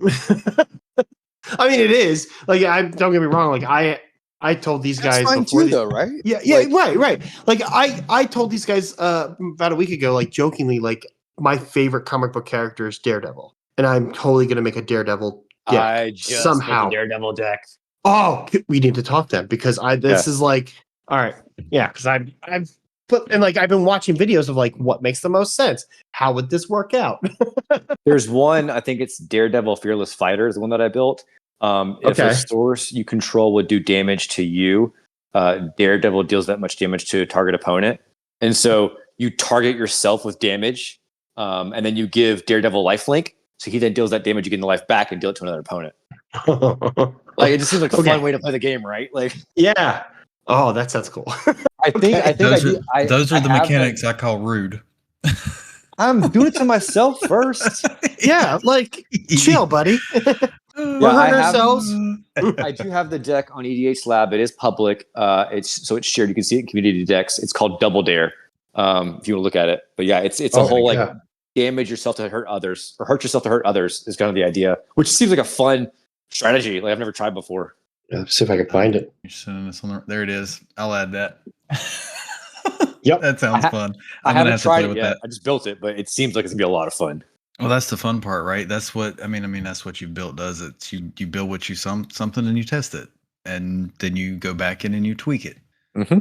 And that's the real best use case. Like I don't know. I'm glad you said you'd come on because I've been having a ball with it. It's good. So with the spectate mode that you're planning on coming in, you're talking about potentially doing tournaments, competitions, stuff like that in the future. Yeah, we got a lot of requests for that actually. Really? Yeah, we talk to our Patreon supporters a lot because like we feel that those are the most literally invested, but like also emotionally invested in the product or project. And though I want to talk to those super users, like obviously you like the platform. What else could we be doing that we're not? And there seems to be this really big desire for community, right? And so, yeah, we have a Discord, of course, but like, how can we bring that community aspect more into the app itself? And so tournaments was a big one. We have a lot of requests for what I call social features. So having like a friends list, and are your friends online? Are they looking for games? What's your record against this friend, etc. Just more interactivity amongst users in the app. So that project is slated for later as well to give more social interaction in the app as well. But the bigger picture being like people really love the idea of community. And what I kind of realized in this was like some of our users play on EDHLAB because they can't play in person. They might live somewhere not close to an LGS or not have friends that play Magic, and like this is their outlet.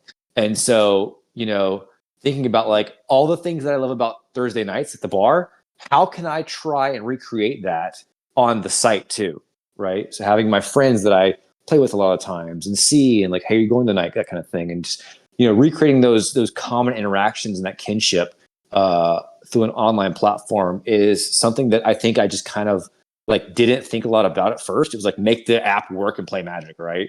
And now that we have that, like how do we make the experience better aside from the cards, if that makes sense? Well, yeah, I mean, because that is what is left, right? At the end of the day, like you've built the functionality, it plays well, it looks gorgeous. I mean, like I have zero issues with the actual app itself. Like you've given us as players a space to play digital Magic. Like we have to police ourselves, and that's completely fine. We don't need to have everything be automated. I don't think. But I'll say right now, I'm never ever going to code the stack. Sorry, not happening. I don't. It's fine. The way you have it now, to where we have to talk and argue. Listen, I'm just happy that I can go in there and that when I add a counter, it automatically updates my card total. It does all of that. Let's call it simple, fast math for you. Yeah. That's really fucking important because a lot of times that will bog a game down in my experience. Did you guys see the way Magic stacks stuff? It bogs the game down, and you've streamlined that a lot. Have you guys seen we added rulings now to the app? Rulings are in there. Yeah. So if you from Scryfall, if you right click on a card in the game, there's a new option at the bottom called View Card Information. It shows you a larger version of the card, the Oracle text, the prices, and all of the rulings and the source of the rulings in like a little display modal.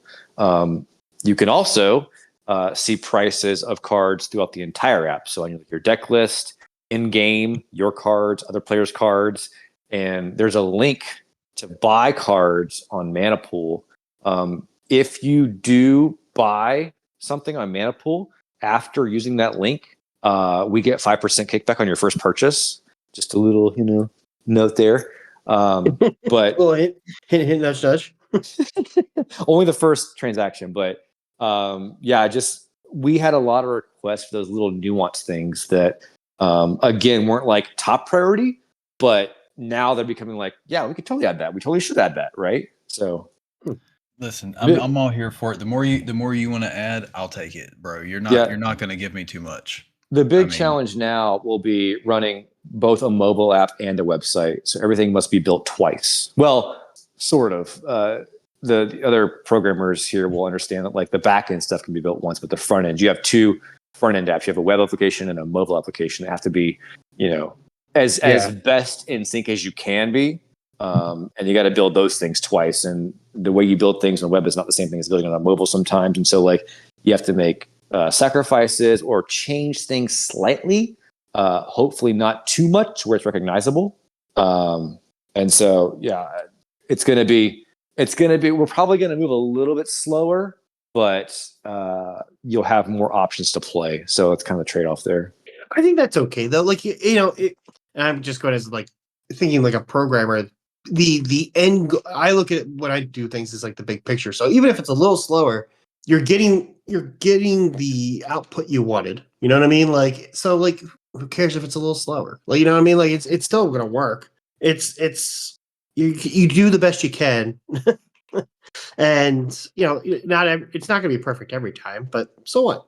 Well, one of the beautiful things about it for the nerds out there is the web app is built on React and the mobile app is built on React Native. And all that means is it's a very, very similar framework. And with help from things like Claude, I could say, hey, look at how I built this on the web and just make the necessary transitions to move it to the mobile React Native. And because they're such similar systems with similar patterns, it can help make that essentially duplication much, much faster than having to just, again, type it all by hand all over again.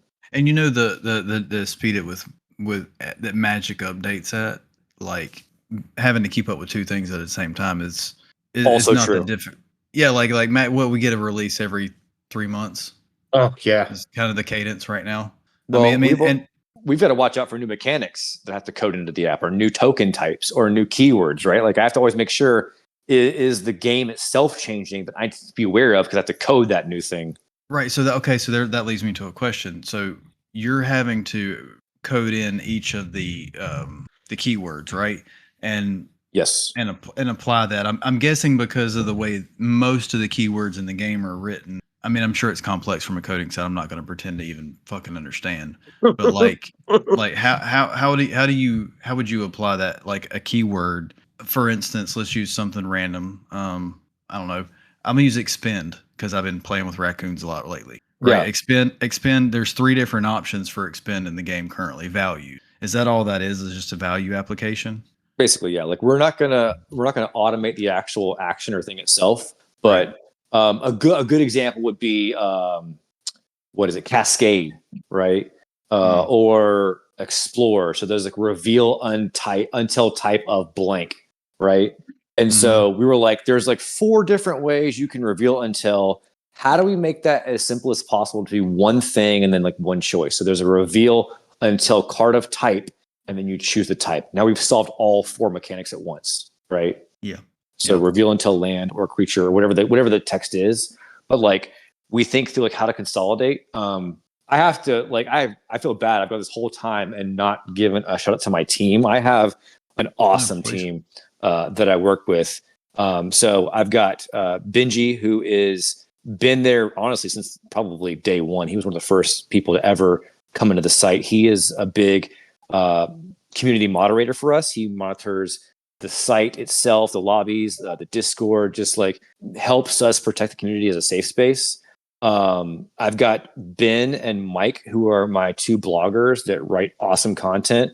Mike also is my personal QA guy. He just goes and like takes all the things that I build and then breaks them. And like, here's what you did wrong. So I can fix those bugs before you guys see them, right?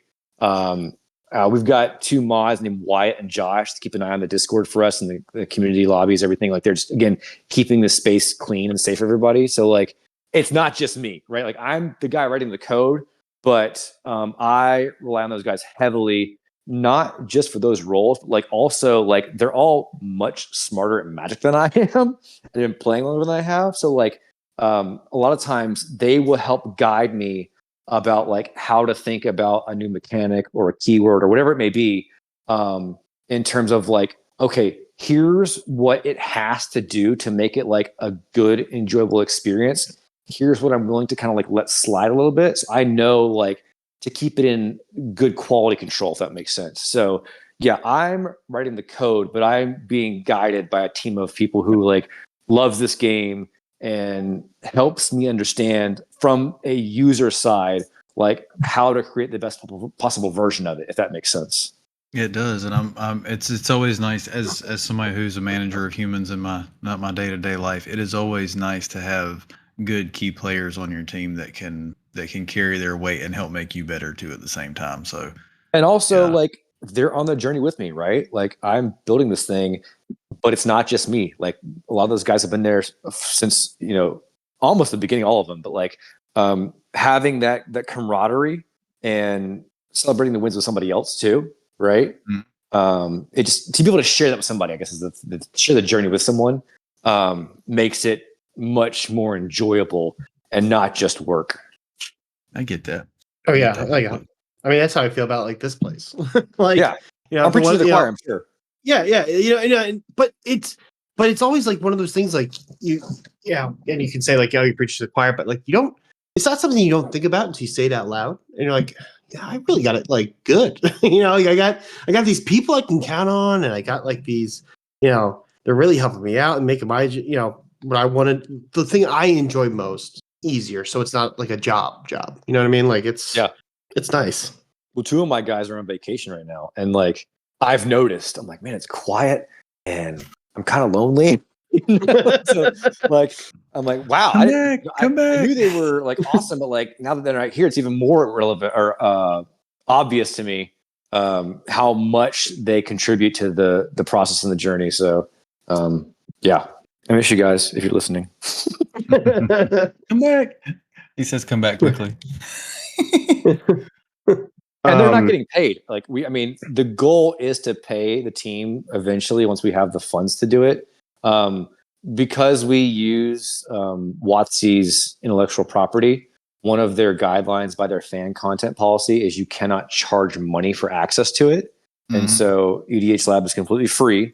You are allowed to use advertising revenue and Patreon, which are the 2 sources we have, which is fine. And we're growing. But we are growing a lot slower than a typical software business might that would charge like a license fee, for example. So these guys are doing this totally for free right now, which is, all I could ask for. They're doing amazing work and they're not, complaining about not getting paid.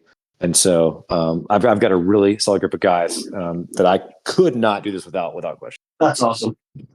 That's I've heard that about WotC, but it's still like interesting to hear when other people say it, like about their whole, like, you can do this, but you can't do this. You can do this, but you can't do this, and you can't make any money off of it. Otherwise, we're going to take you to court and take you for everything you own. I mean, honestly, like, in my opinion, the you can Google this if you want to look it up. Anybody listening here, it's the WotC fan content fair use policy.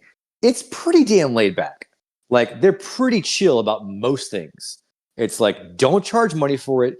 Don't use these certain symbols. Don't be malicious. Like, it's very straightforward and clear. And as long as you abide by that, like, hey, don't give us something to worry about. Like, we don't want to deal with this either. And so, like, you hear all these horror stories about the Pinkertons and da-da-da-da-da. We haven't had any issues. And it's because they've been very clear about their guidelines, and we stay within those guidelines, and that's it, right? And so I am, pleasantly, I don't even surprised is the right word, but I'm appreciative of their allowances to utilize their IP in this way, that we can build our own things, right? Although I did hear today there was a video on YouTube, Nitpicking Nerds. Me and Easy did an interview with one of the developers from Arena, and it sounds like they are trying to build Commander into Arena. But he also said they're a ways away from it. So the window might be closing on us for being a unique solution, at least. We'll see. Yeah. Nah, even if they put that together in Arena, dude, it'll be one of them things where you have people that are gonna stick to what they like and what they know, and then you have people that are. That's right. Yeah. Like I have Arena on my Steam account, and I do play it. But when I'm playing with the boys, we log into EDH, we sit down in Discord, and we play cards. Like to me, those are two different things. Arena is a game. EDHLAB, when I sit down and use your app, I am playing cards with friends. Right. That's how my brain distinguishes it, and like that's literally how it feels to me because I don't have a timer with my friends. I mean, they're gonna yell at me if I take too long or pass me. It's fine, but it's not gamified, and I appreciate that it's not because your app lets the cards be the game and not all the extra bullshit. I appreciate building in social features, but like Arena comes with some baggage, let's call it, right? Because their main goal, that is a Wizards product, and their main goal is to make money at the end of the day. Sure. Right. Like you want to make money too, obviously, but like you've created a space to play cards. Now you just have to figure out how to make money around that since Wizards won't let you make it with it. Yeah. I mean, to me, Arena, like it's so anonymous. Like you have limited choices of your avatars. You can't hear the person. You can only send pre-programmed messages. Like there's that social connection just isn't there. Like it's a card game, right? It's a card game. You want to get reps in and play decks, fine. But like Commander is a social format, right? And so I think you made a great point about like the fact that like EDHLAB can be that solution to solve that part of the equation, not just the cards. And I think I'm learning that, lately a lot. And it's been on my mind in terms of like where I want the product to go and what I want to, turn it into and add on to it. There's a big theme brewing there in my mind right now. Yeah, I mean, like you say, Commander is community. Magic is like I equate it to going and sitting down at the table right at the store. Like that's kind of what it is. We're all going to sit down at the table at the store to play cards together. And then like when you play an Arena, you're playing a game. Even when I play Arena, like I still want the social interaction. I'm playing Arena against an anonymous user, but I'll still come sit in Discord and chat with these guys. Yeah. So I'm filling my social space in other ways when I have to. Yeah. We had a guy in a game last week I hopped into. They had a drinking game that they were playing along with the Magic the Gathering game, right? Like whenever this happens, they have to take a sip of beer and this is a shot. And I was like, this is awesome. Like you guys made this up yourselves and you're using this platform to do that. And you all live in different parts of the country, right? They're recreating that in-person guys night, over EDHLAB, which was just like, oh man, that felt so awesome to just walk into there and see that doing that. Like they made it their own thing. Okay, guys. So we're going to do Drunk Magic one night. Yeah. That's what I just heard. Oh, the game was horrible. It was an awful game, but it was a lot of fun. No, I mean, that's what I'm saying. Especially when you get the spectate mode, our community would absolutely adore watching us play cards terribly while we were shit-faced. They would have a grand old time with that. Well, and it is the one thing that we've always strived for, which was play games with friends, which is always the ultimate goal. And like like you said, like it's people coming together from different areas all over the world. Like I mean, right now the three, like you're in Georgia, I'm in Ohio, Rich is in Michigan, and Ryan's in South Carolina. So like it's for us to be able to play games together, like this is awesome. Like we can keep connecting and playing games, as opposed to unfortunately, like the one reason I don't tend to go out that much to play games with strangers because I'm an awkward person in real life. So it's like that the idea of going to a game store to like, hey, I haven't played this game in a while and I'm probably going to be terrible and I don't know you at all, so please be nice to me. Like I don't want to do that. Like it gets my anxiety up. So it's like, this is great. Like just to be able to like sit in my office and play with my friends who live in other parts of the country. or Yeah, the world for that matter. We've gone international. We had a content creator who does Spanish Magic the Gathering content, who was a big fan of the app. He's like, "Can I do a video about you guys?" We're like, "Absolutely, you can." And it went viral. Like, I don't know why, but it got like 10,000 views or something, which I guess is viral to me. But we have a huge Latin American audience on the site. And my wife's from Latin America. I speak Spanish, so I love that personally. That like Awesome. the Latino community is involved in EDHLAB. That just like it's a special personal thing for me. And obviously, like having international users is a really cool thing to get to say. I love that part of it too. Rich, you still awake? You have any questions? I feel like we're okay. Here. I didn't want to like you leave you out if you had Are you any. gonna abuse us? Are you gonna abuse us tonight, Rich? Have you warned him? No. I didn't. I was gonna let him suffer blindly this time. You want to warn him before we get into that? Or would you rather be surprised? There's that all sorts of stuff. Did you at least tell him the what we do? So, Steven, Rich is going to induce rage in you shortly. Possibly. Most likely. He's got a top 10 list or two, and it's gonna be bullshit. Okay. And it's up to us to figure out the order of the list. Now, you're gonna say something that you feel like should be a top tier item, and it won't even be on the fucking list. So if you have a meltdown, it's okay. We all have done it, and we'll probably do it tonight. I've had people leave over top 10 lists after the first choice they made. So I've left. so the list is going to be bullshit, right? Mhm. Like in terms of, It could be. and well, let me clarify what I mean by don't bullshit. Like the opinion of me of the list is that list sucks, or is it like this is not your real top 10, or is it both? It'll be your opinion. It's your opinion. It's opinion. Okay, Prime but example, we had one this person is who truthful did like though. yes. Well, I Okay. have a website I use. It generates a top 10 list based on people who vote on this list on this platform. I've had someone leave because fried chicken wasn't number 1 on the top 10 list. Wait, so Yeah. it's not your opinion. This is a community voted thing. Yes. Okay, And not okay. our community. Not our community. This is like a community. We're convinced that it's like Public those website. people that sit in like the food court of a mall and they take like census of things. I'm pretty sure it's those people, but we can never find out.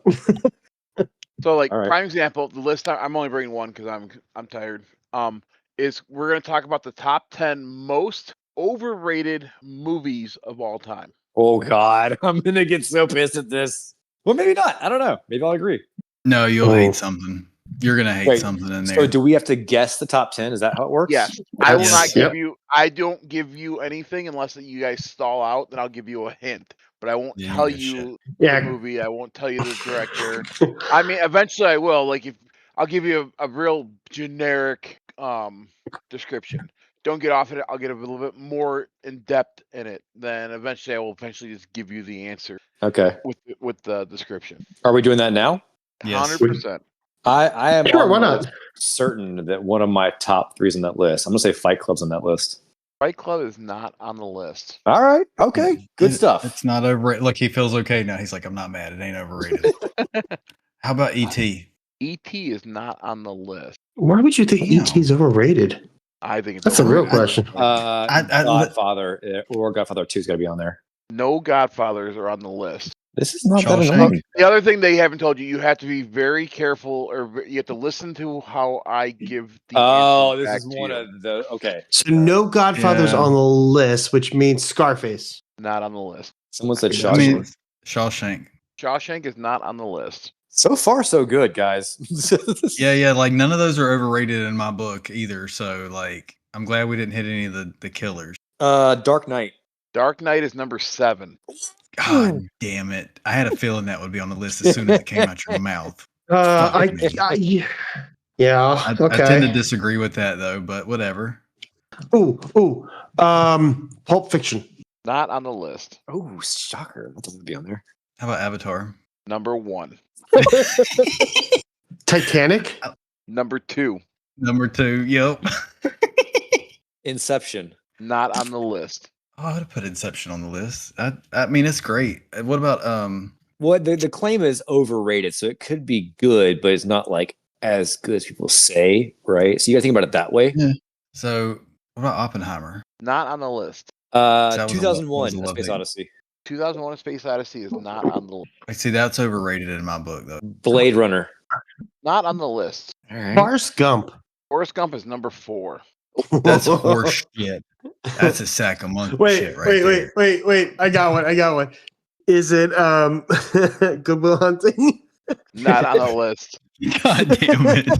That'd have been hilarious. Fuck. That would have been so funny.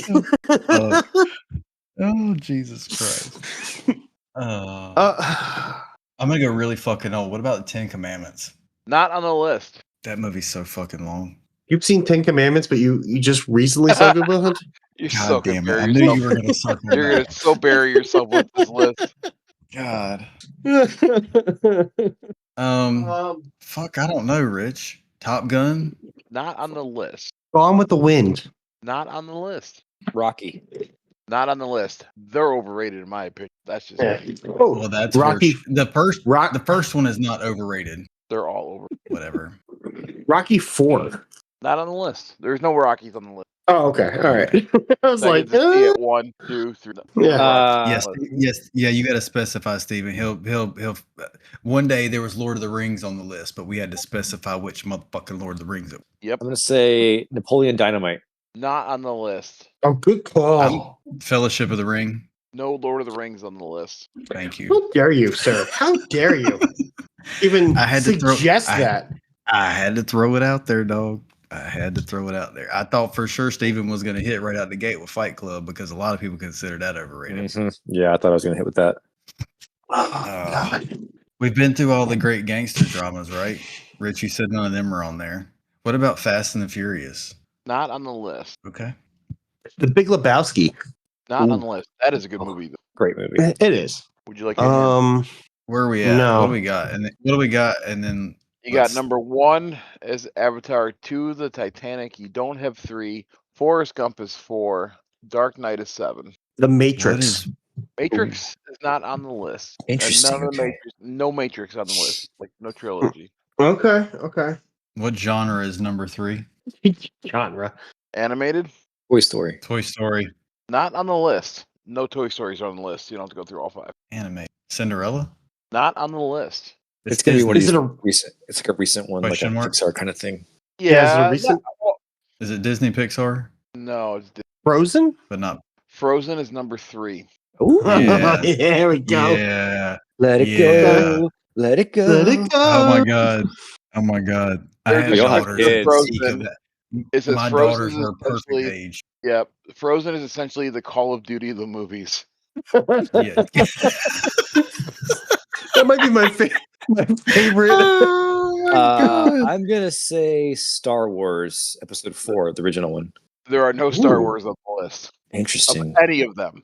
So Okay. What about- no, you don't Are have to there go any through Star Trek? Are there any Treks on the list? There are no Treks on the list. Okay. Take care of all the stars while we're there. Passion of the Christ. Not on the Ooh. list. Spaceballs. Not on the list. Don't you dare. I was Yeah. gonna say, don't even bother. You bite your tongue, sir. How do we feel about the sequel coming? I'm excited. for it. Yeah. Okay. I'm gonna as long watch as- it. As long as we're all here for it. Which Although they're si- gonna, we all know they're gonna fuck it up though. Yeah. Yeah. So, Mel Brooks is doing it though, man. Come on. It might be okay. Side note, I saw something they were trying to If he compare lives all the long Robin enough. Hood movies, and they put Robin Hood Men in Tights up against all the other Robin Hood movies. It's like that's not the same thing. First of all, That's don't complete- besmirch, Yeah. don't besmirch Robin Hood Men in Tights, but also like it's a different movie. But anyways, I digress. Okay, I have a question. yes, Are there any Stanley Kubrick films on the list? I am too tired to answer that question. Oh, Hold The on. Shining. You can say Chinese it. not on the list. Oh, okay. Man. So we got 1 through 4. That's it. Rocky Horror Picture Show. No Rocky Horror Picture Show. The Avengers. No Avengers, but there is a MCU movie. Iron Man. Not Iron Man. You fucking. I will just go get out. through every one of these There's motherfuckers. too fucking many of those damn things. Black Panther. Black Panther's number 5. What? Really? That's Black fucking Panther's horseshit. That's awesome. one of the best MCU movies ever. Yeah. hands down. 100%.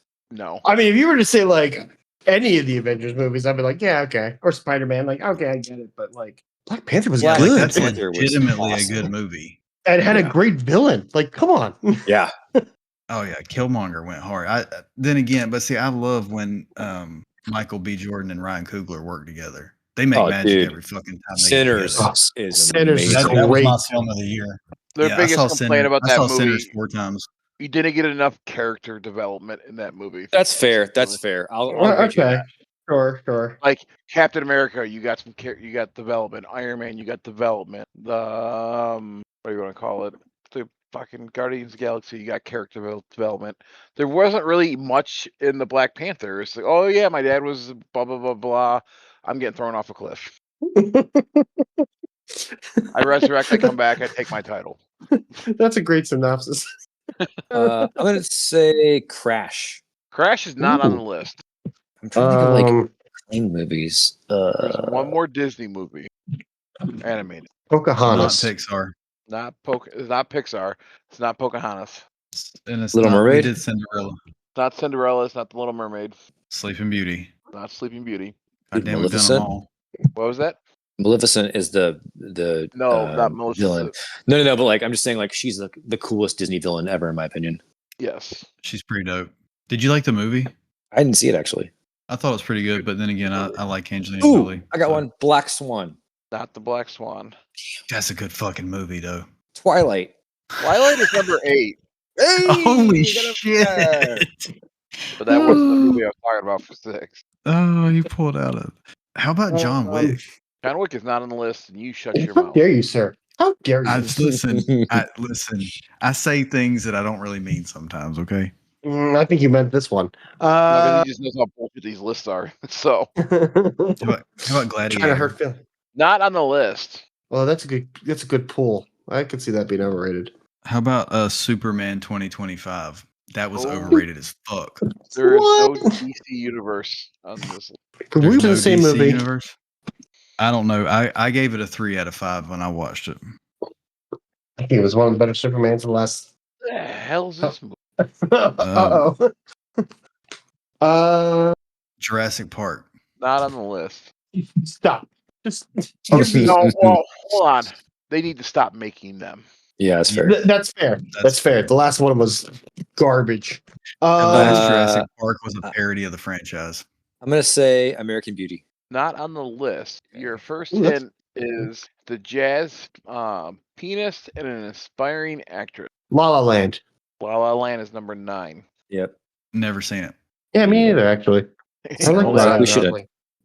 Hey, you need How many we got to- left? Number 10. All right. Silence of the Lambs. Not on the list. Kill Bill. Kill Bill is not on the list. I could see that being over. That one should definitely be on the list. I love Quentin Tarantino. I went and saw, they released, what was it, end of last year or early this year? I can't fucking remember. The Whole Bloody Affair. Yeah, it's on Peacock I right went, now. I went and sat through that in the theater. And I know that's how Tarantino wanted to show that originally. It fucking needs to be 2 movies. It just does. It does. I've sat through it and that's 2 movies. Yeah, I wouldn't do that again.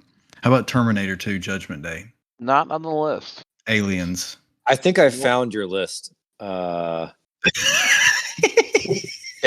there's 2 left, right? Yep. One of them's Disney. Yep. Lion King. Yep. I found your Lion list. King I found the list. God damn it.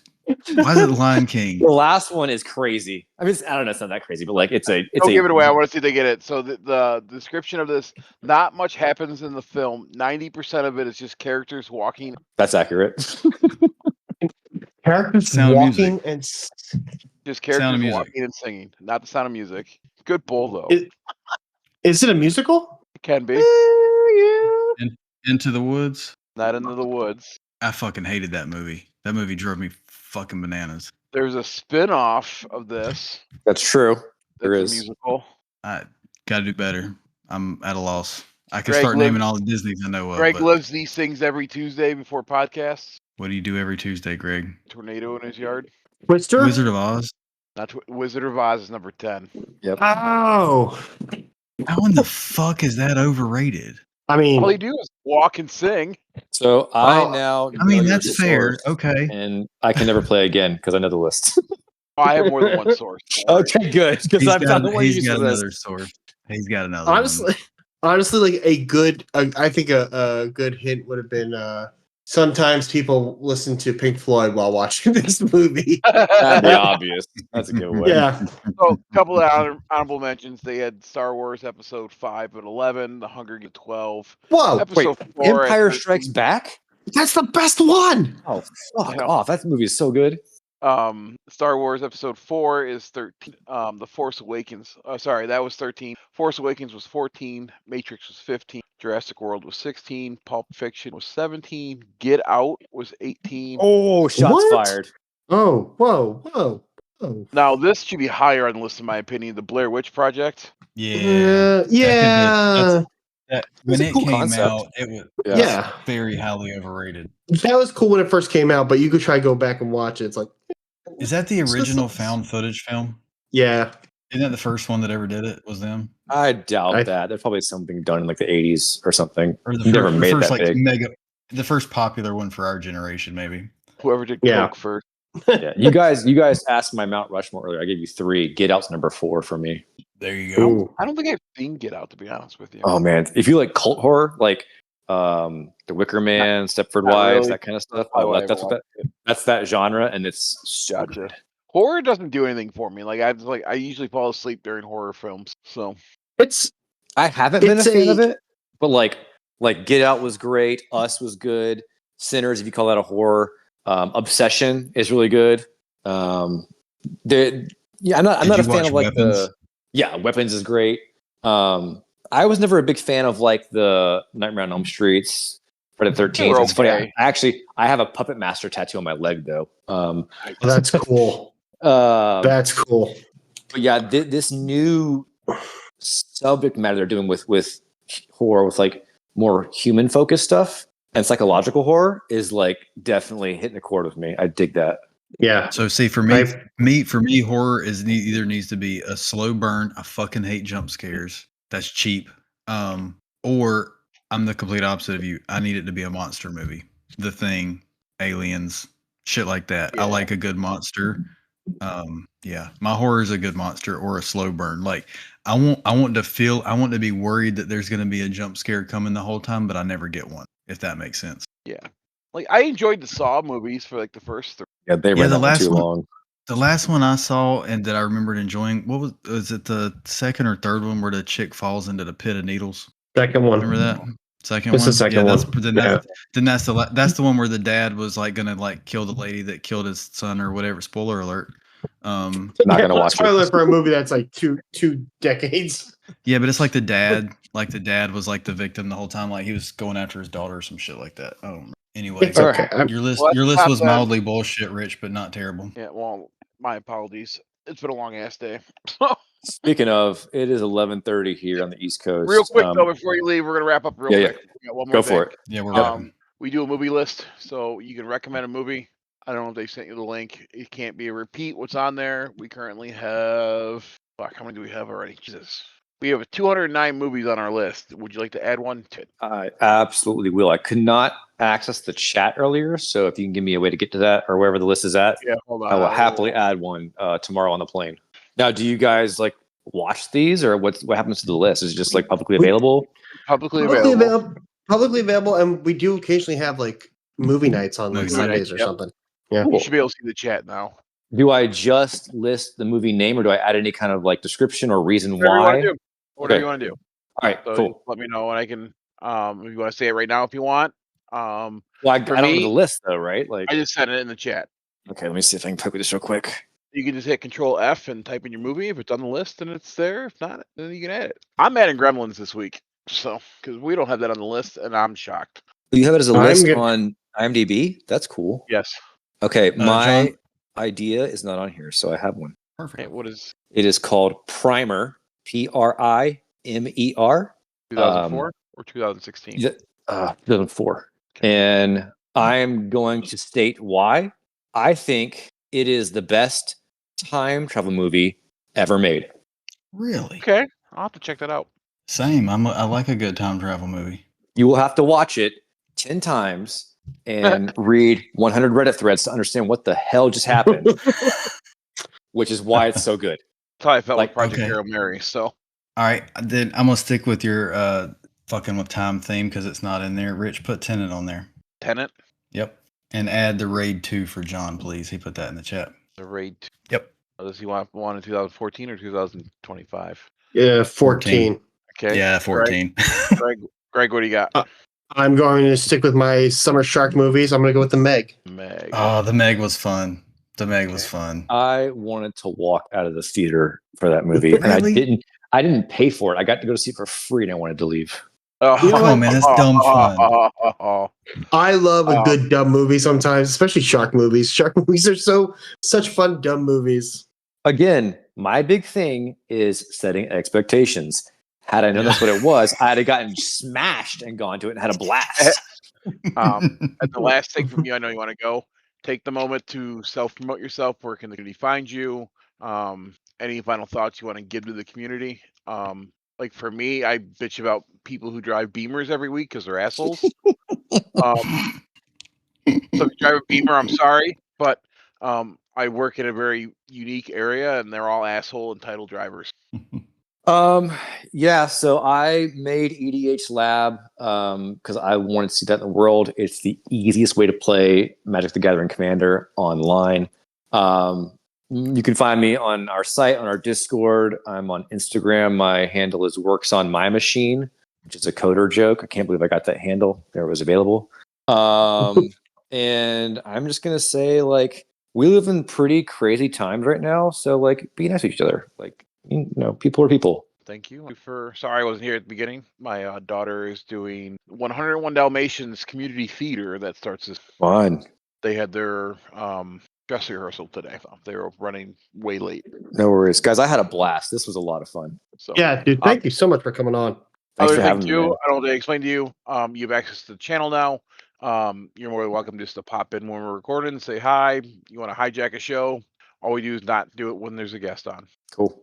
Feel free to jump in, hang out in Discord. There's a bunch of cool people here. You want to play a different video game or want to try anything else? Feel free to come in here. We do play a lot of friend slop games here. So Love it. thanks for joining us. Thanks, guys. Yeah, then. Ciao. Greg. Bye. Greg, final thoughts, Bye. sir. Yeah, I think I said thanks for coming. Yeah, be nice to everybody. I know it's hot out there. Stay hydrated. It ain't hot yet. It's gonna get hot next week, buddy. You live in the I know Midwest. I know it is. That's it. That's all I got. Be good peoples. Ryan, you got anything? Yeah, Steven, thanks again for coming on. We love the site. Like you said, be kind to each other. Bell's currently on a milk carton, so we don't have a good exit. This is my Why you fifth. think about shit? He's gonna be on a billboard here by the end of the week. So Bell's going to be on a billboard by the end of the week. This is my fifth episode. Yeah, you're that's all I got. What episode is this? No, I'm counting up. This is episode 5. That's all that really matters. So I actually have an outro. Don't worry about it, Greg. Oh, okay, cool. I completely forgot all about it. Final thoughts to me. Don't be an asshole. Touch grass. It's going to get hot here soon in the Midwest or wherever across. Drink plenty of water. Water is water. Beer is beer. Beer is made out of water, so you're okay if you drink beer. But make sure you have plenty of water. Be nice to each other. Try new games out. I'm dreading the day I go back to Destiny 2. But with this being episode 115, 115 is widely interpreted as an angel number. So unfortunately, Bell is not here anymore with us. We may not get him back. We never know. He is maybe ascended to the next plane. On that note, everyone, have a wonderful night. Okay, good night. later. I don't remember what the process is.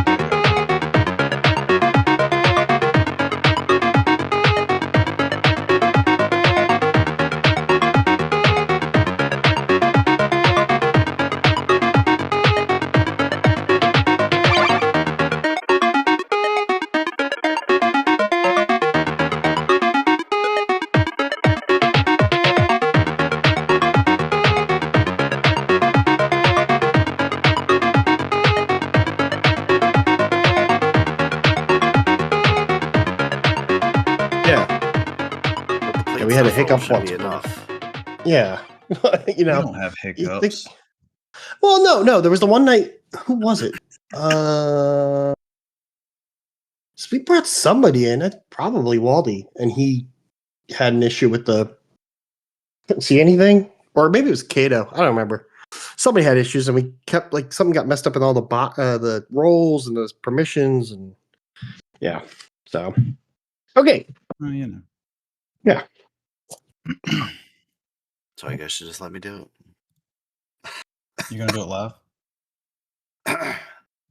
What? What? am I doing? Oh no, not that. Oh I'm no, doing I'll that. start us off. Yeah. Oh, I was gonna let John intro. Oh, that you only intro live on live, right? Yeah, only when we're live. he has a special process. He has a process. He's got to write everything Well, I mean, down. I have he's to gotta write it procrastinate down. for 5 days. 5 days of procrastination. You got to be bitched at by Rich once or twice. He's Yeah. got to make sure his Don's kids gotta laugh. tag everybody. Honestly, a bunch of times I've had it done, and I just wait for Rich to start complaining before I send it. I thought you might. I thought you might. That's how I roll sometimes. I'm telling you. Alrighty. Shut up and let you do things. All right, ready? I do have to pee though. Oh, you want to go? And I'll give you I'll give the Go intro ahead, going intro. without you. Yeah, All go right. ahead. Yeah, get intro All right. with that one. You tell him I'm indisposed. Okay. All right, ready? 3, 2, 1.